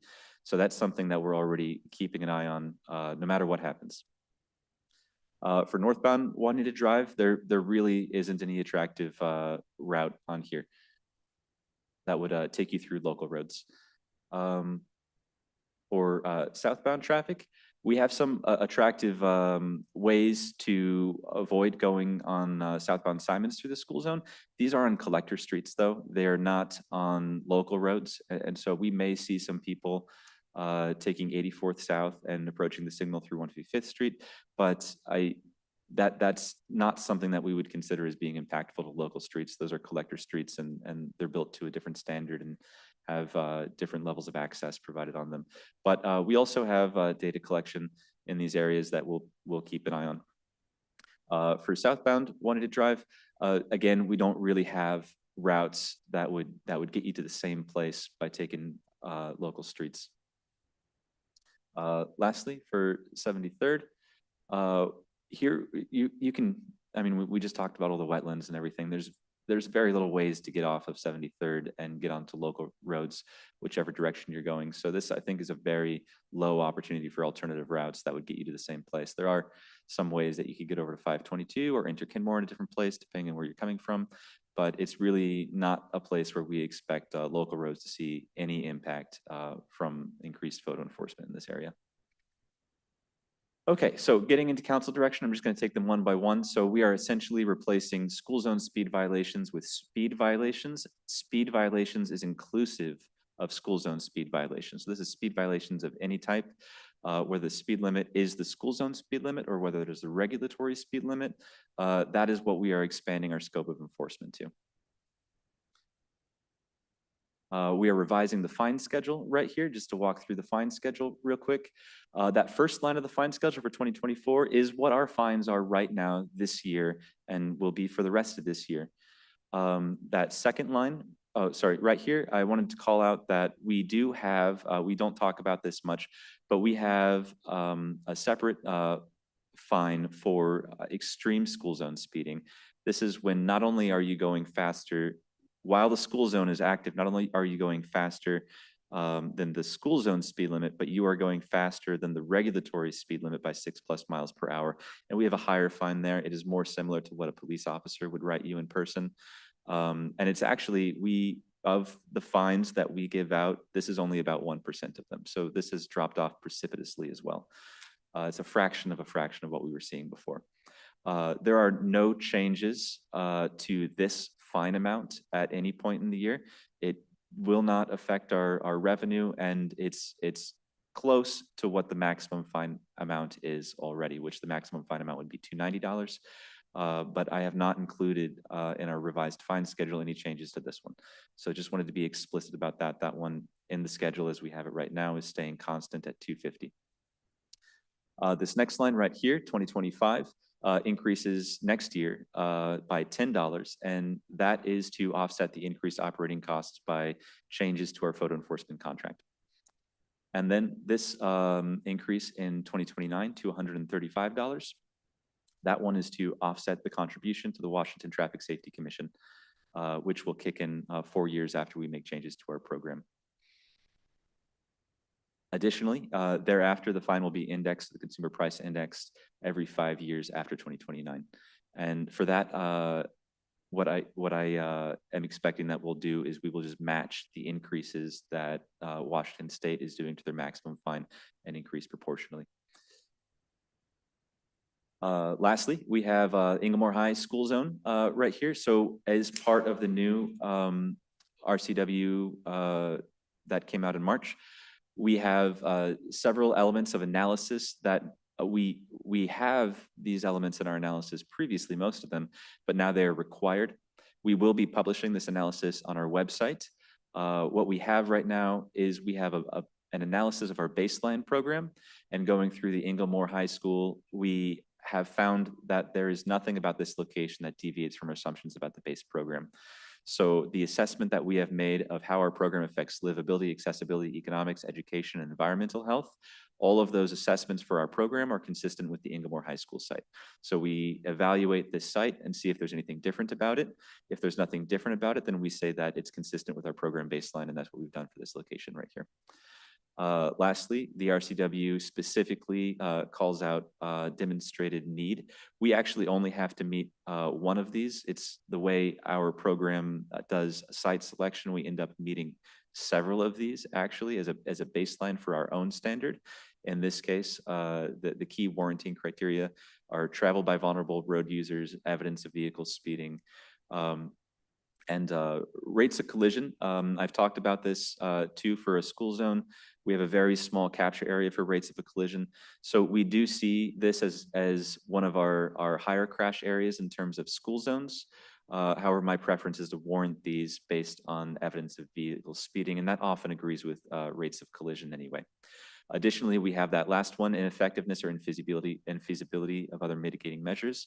We have made changes here. Other changes that we would make to get travel in line with the regulatory speed limit would be infeasible right now due to the high cost of reconstructing this area. That could be something that we do later, but right now, interventions that we would do for speed management are largely cost prohibitive. In terms of what we've done for mitigating school zone speeding, we have the flashers in place. We do not have the southbound speed feedback sign in place, but when we did studies before our photo enforcement last year, we found that providing the speed feedback signs alone was not sufficient to get travel speeds in line with the school zone speed limit. And so we do not have an expectation that providing that southbound speed feedback sign would be sufficient to address the school zone speeding that's happening here. Councilor Lucis? So are you, just to clarify, you're saying that there's no plan to put one in there? We are definitely going to put one in Okay. there. We have found them to be very effective as complements to our photo enforcement, but without the photo enforcement. So we had a period of about 6 months where all of our signing was installed, and due to delays, our photo enforcement had not become active yet. And what we saw was that when we had our full signing complement, including signing indicating that photo enforcement was in effect, but when the cameras weren't flashing, those devices were not having the impact that we see them having once the cameras are flashing. So the photo enforcement has increased the importance that people placed on our signing complement, and we see very good compliance. I think it's because we have all those devices that enable people to pay attention to what's going on in the traffic environment. Thank you. I just wanted to make sure that one was No, it's going in important to there. clarify, we are Yes. definitely installing that speed feedback Okay, sign. thank you. Yes. That is a part of our standard treatment. This is a quick breakdown of all the changes that we've made is at a KMC. I don't need to go through all of these to read them to you. They were provided in an attachment, but I included them here as slides as a reference for any questions you may have. So I could read through them, or I can click through these and go back. Did anybody have any questions about the changes in KMC 1045 traffic safety cameras? Questions? Councilor Lucis? Yes, I had a couple, and I'm not sure if it's, prudent to do that now or maybe at the end, just about some of the wording and some clarifications. And I apologize, I wasn't able to get these to you sooner. I know I wasn't able No, to that's fine. see them until more recently, so I Okay, I'm apologize. happy to take the question now, or I can take it afterwards. I think I have one more slide. Why don't we just finish up and then I'll ask Okay. my questions then. So the last action item right here is authorizing the renewed contract, or the revised contract with our photo enforcement contractor. This expands the scope of services and also represents increased program costs. It kind of resets the timer on our 5-year contract. It replaces our $1.2 million contract with a $1.8 million contract.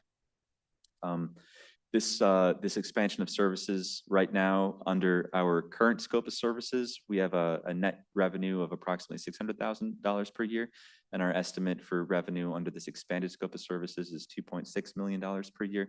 So it more than offsets the increased cost of the contract in terms of the financial impact on the program. I do want to add one caveat about this, is that we do have, because there is such a larger number of vehicles affected by this photo enforcement, there is a stipulation for a high volume, for a marginal processing fee on high volume locations. So cameras, specific cameras, not locations. Locations have 2 cameras each, one for northbound, one for southbound, for instance.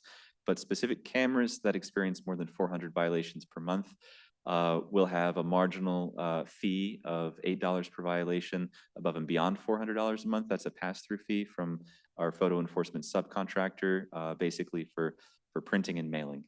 And so that is not represented in this $1.8 million contract, but because we get revenue from those additional violations, it's offset by the higher volume of violations when we hit that. My estimate is that we will hit that $400 on some or all cameras on Juanita Drive and Simons Road, and it may or may not come into effect with our 73rd Avenue cameras.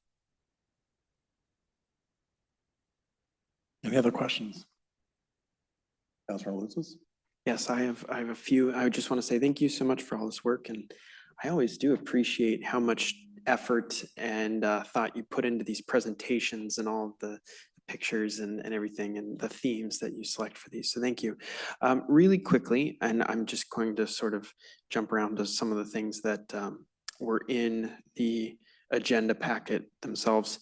In the agenda bill for this segment, it stated on the second page, revenue from the CAPE program supports traffic safety improvements throughout the city, and continued investment in safety improvement mitigates the need for long-term or widespread reliance on photo enforcement for speed management.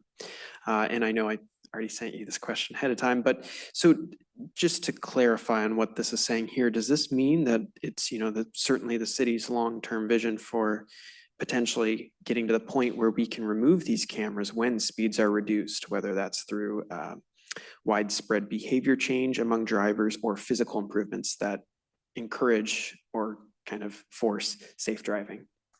No, that's a great question. And at my most optimistic, I would hope that we build ourselves out of a need of photo enforcement. We definitely cannot do that without photo enforcement, which is why maintaining the parity of what the city retains from that per fine remittances is so important. If at a time, you know, these cameras are no longer receiving enough violations to support program costs, then it will be a joy to turn them off. You know, that would be an outstanding success. To say that there's no longer anything to enforce. I agree, yes. That said, that timeline is definitely indeterminate. And the priority for investment in speed management is going to be outside of the photo enforcement locations where we do not have that downward pressure on speed provided by photo enforcement. So it could be that streets where we do not see photo enforcement are receiving the investment of the cameras on streets where we do have photo enforcement. Building ourselves out of photo enforcement on the streets where we have exhausted all of our low-hanging fruit, it would not be the most cost-effective approach. It would not be the most safety we could provide per dollar spent. Yes. So I think it is in the immediate future of the city, it is very likely that photo enforcement will allow us to avoid expanding to new photo enforcement locations. And then it may be in the very long term that we are able to build ourselves out of existing photo enforcement locations. Thank you, I appreciate that. I have a few more questions that dive a little bit more into the code language itself. And so I'm hoping these aren't too dense or anything that are too crazy. And so I don't know if you want to pull up the code. I'm happy to also just sort of talk about. Would you like me to pull up the strike through code, or would that be possible? Just, I mean, for viewers at home. If not, I can at least read it out loud so that people can see. Okay, it looks like our deputy clerk is working on it. I will go slow as I introduce this question then. But just to prep folks, on page 143 of the agenda packet,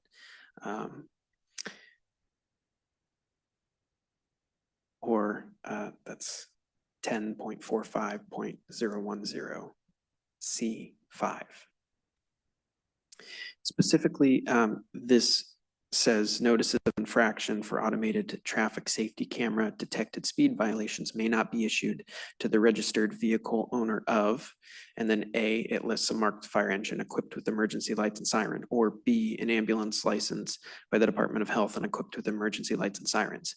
And I was curious why law enforcement vehicles were not also included in that marked law enforcement vehicles. That restriction on the use of photo enforcement cameras is required specifically by the RCW to adopt in that form. So RCW it would be something additional that the city would do to add to those exemptions.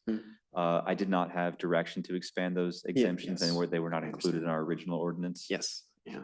I was just curious. It seemed kind of interesting to me that fire trucks and ambulances are exempted, but not other emergency vehicles, and I was curious as to why that was, but I guess that's an RCW thing. Next on the next, I'll wait a moment. You wanna- I have control of this. Oh, you If have you control, I okay. can- So page, This is me. let's see, so that, I was on 10:45:10. So that's down a little bit. And then it was C5 was the.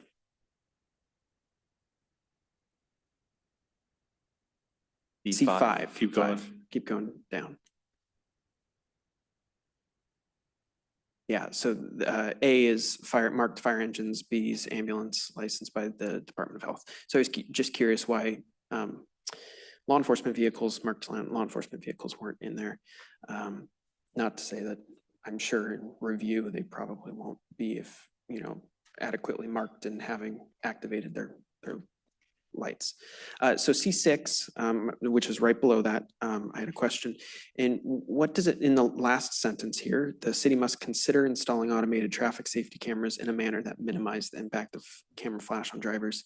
What does consider mean? Just like, That is wrapped up in our contractor's responsibility in the way that they design the equipment. okay, And their equipment has been designed in a way that it's been widely deployed in the state, and much of how that equipment is designed has been in an exploration of how the courts interpret this. But it's beyond the scope of what I can yes, discuss. no, absolutely. I know it's a pretty vague word and I was just curious. So next, moving on to 10:45:15E, which is one page ahead. It's E. So it says advanced installation of photo enforcement signing, the initial warning period and information. And I was curious if there's a specific place where it defines what advanced is. I know earlier it says the 60 days of warning and then 30 days of initial signage, but it doesn't say that advanced is consistent of, it's just sort of what I was inferring, and I wasn't sure if that was defined specifically elsewhere, or if that's sort of what the inference was. Yes, so this is referring up to the two items above this with the installing the signs 30 days in advance and the giving the warning period.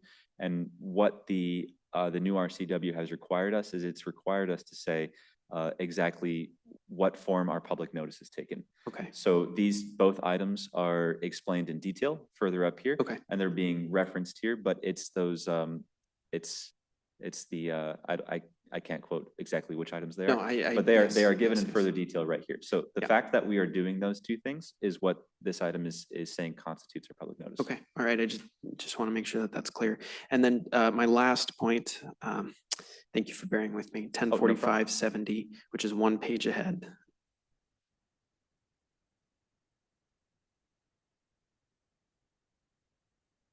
And so that there, I see the addition of that one spot underlined there, or electronic images of the front or rear of a motor vehicle at the time of the vehicle fails to stop.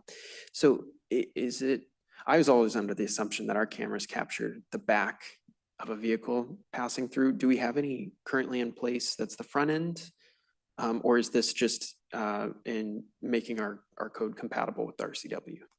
So these photos still actually only capture the license plate. This right here is talking about the threshold for enforcement for a stop violation, so that it can become a stop violation when the front of the vehicle passes, or I it can be see. a stop violation when the back of the vehicle passes.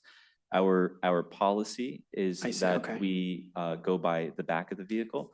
That's for 61st Avenue and SR 522, where we have stop. That's where we have our only red light camera in the city. Yes. The decision to have it based on the back of the vehicle at that location is because the back of the vehicle can fully pass the stop bar and still not be in the conflict area because of the geometry of that intersection.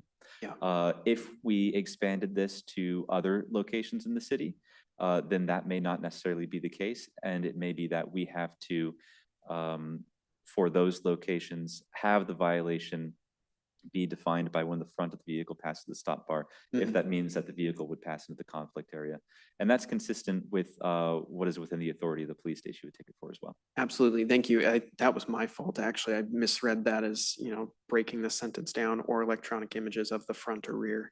I kind of broke the phrase up there, so that's my bad. I just wanted to thank you for all your work here. I know that I have received some concern or some uncomfortability from folks in the community. And I think there's going to be a period of acclimation and getting used to it. But I do feel confident that with the 6+ mile per hour limit, that, folks, it's not going to be an accidental, you're driving a couple over, you're going to get penalized here. It's for those who are speeding and like you said, the safety here, those charts about reducing crash fatalities, and in particular, keeping our kids safe in school zones, which I will support 100% of the time. Thank you. Thank you. Any further comments? All right, we have 3 motions to get through. The chair would entertain a motion to approve the use of traffic safety cameras in the Inglemore High School zone on Simons Road. So moved. Second. Motion and second. Do we have any discussion? Seeing none, would the clerk please take the roll? On that motion, Councilmember Sassen. Yes. Councilmember Marshall. Yes. Councilmember Lutsis. Yes. Councilmember Shrubnik. Yes. Deputy Mayor O'Kane. No. Mayor Herbig. Yes. With 5 in favor, 1 opposed, motion is approved.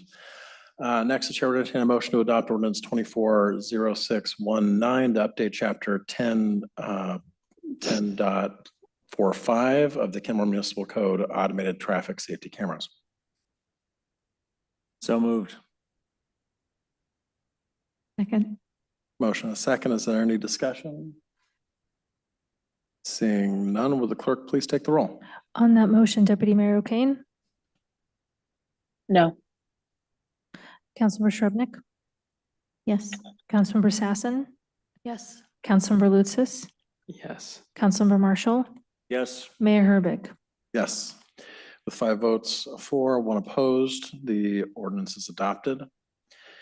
And then the chair would entertain a motion to approve the contract amendment with Vera Mobility for an amount up to 1.8 million over 5 years plus marginal processing fees for photo enforcement services, and authorize the city manager to sign the contract amendment. So moved. I'll second. Is there any discussion? Seeing none, would the clerk please take the roll? Councilmember Shrubnik. Yes. Councilmember Lutsis. Yes. Councilmember Sassen. Yes. Councilmember Marshall. Yes. Deputy Mayor O'Kane. No. Mayor Herbig. Yes, with 5 votes in favor and 1 opposed, the motion is approved. Thank you very much. Thank you very much. All right, now pursuant to RCW 42.30.110(1)I, the city council will enter into an executive session to discuss potential and pending litigation. This is estimated to last for 15 minutes, so until, let's say 10:50, 10:50.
Are we live? All right, Kenmore City Council is out of executive session. And hang on, I got to bring up some language here. The chair would entertain a motion to accept and file the final report and supplemental report from Kathleen Haggard related to the investigation of citizens' complaints on the Public Works Operation Center. Based on the final, collectively known as the final report, based on the final report, the council finds the complaint to be unsubstantiated and unsupported and directs the city clerk to post the final report and supplemental report to the city's website under the Public Works Operations Center information. Upon the filing of the final report, this matter is closed with no further action to be taken. So moved. Second. Motion and a second. Is there any discussion? Seeing none, would the clerk please take the roll? On that motion, Councilmember Shrubnik, Yes. Councilmember Marshall, Yes. Councilmember Lutsis, Yes. Councilmember Sassen, Yes. Deputy Mayor O'Kane,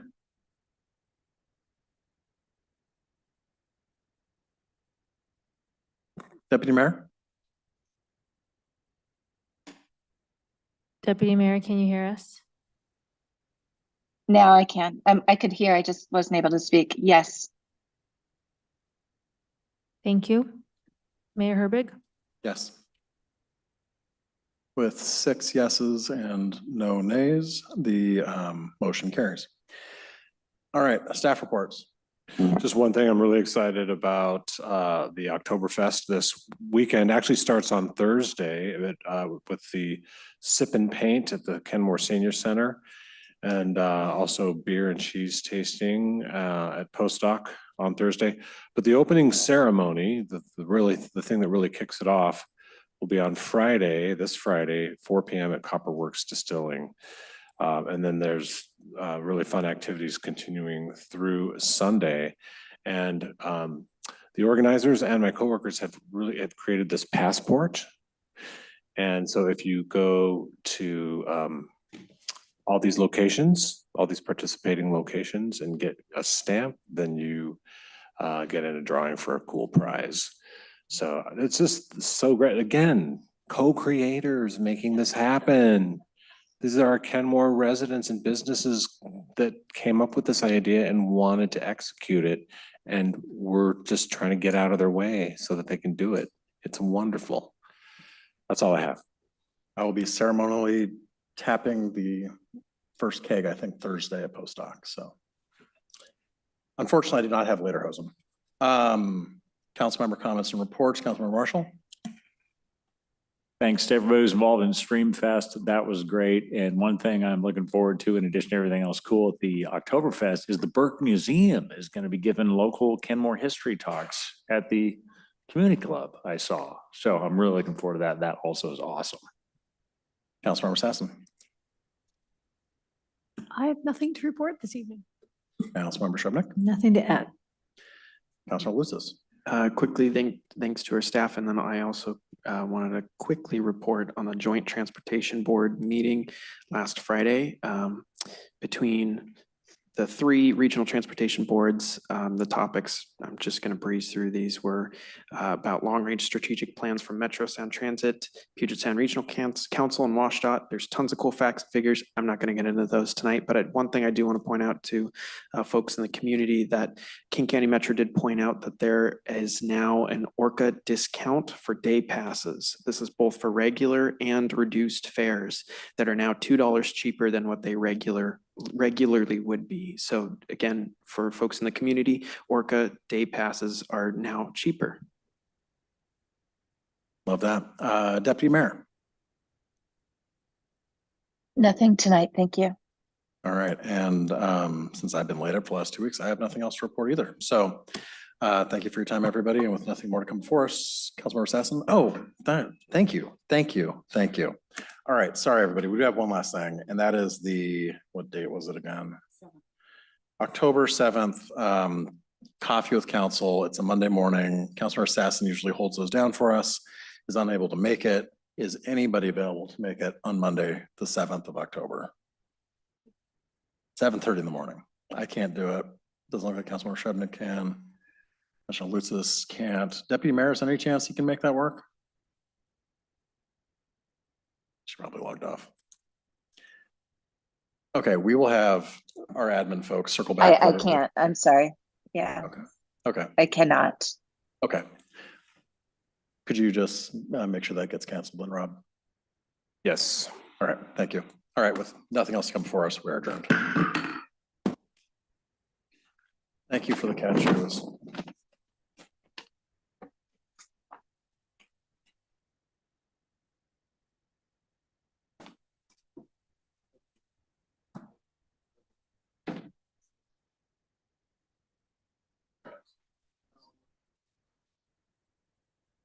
I actually want to read that tonight.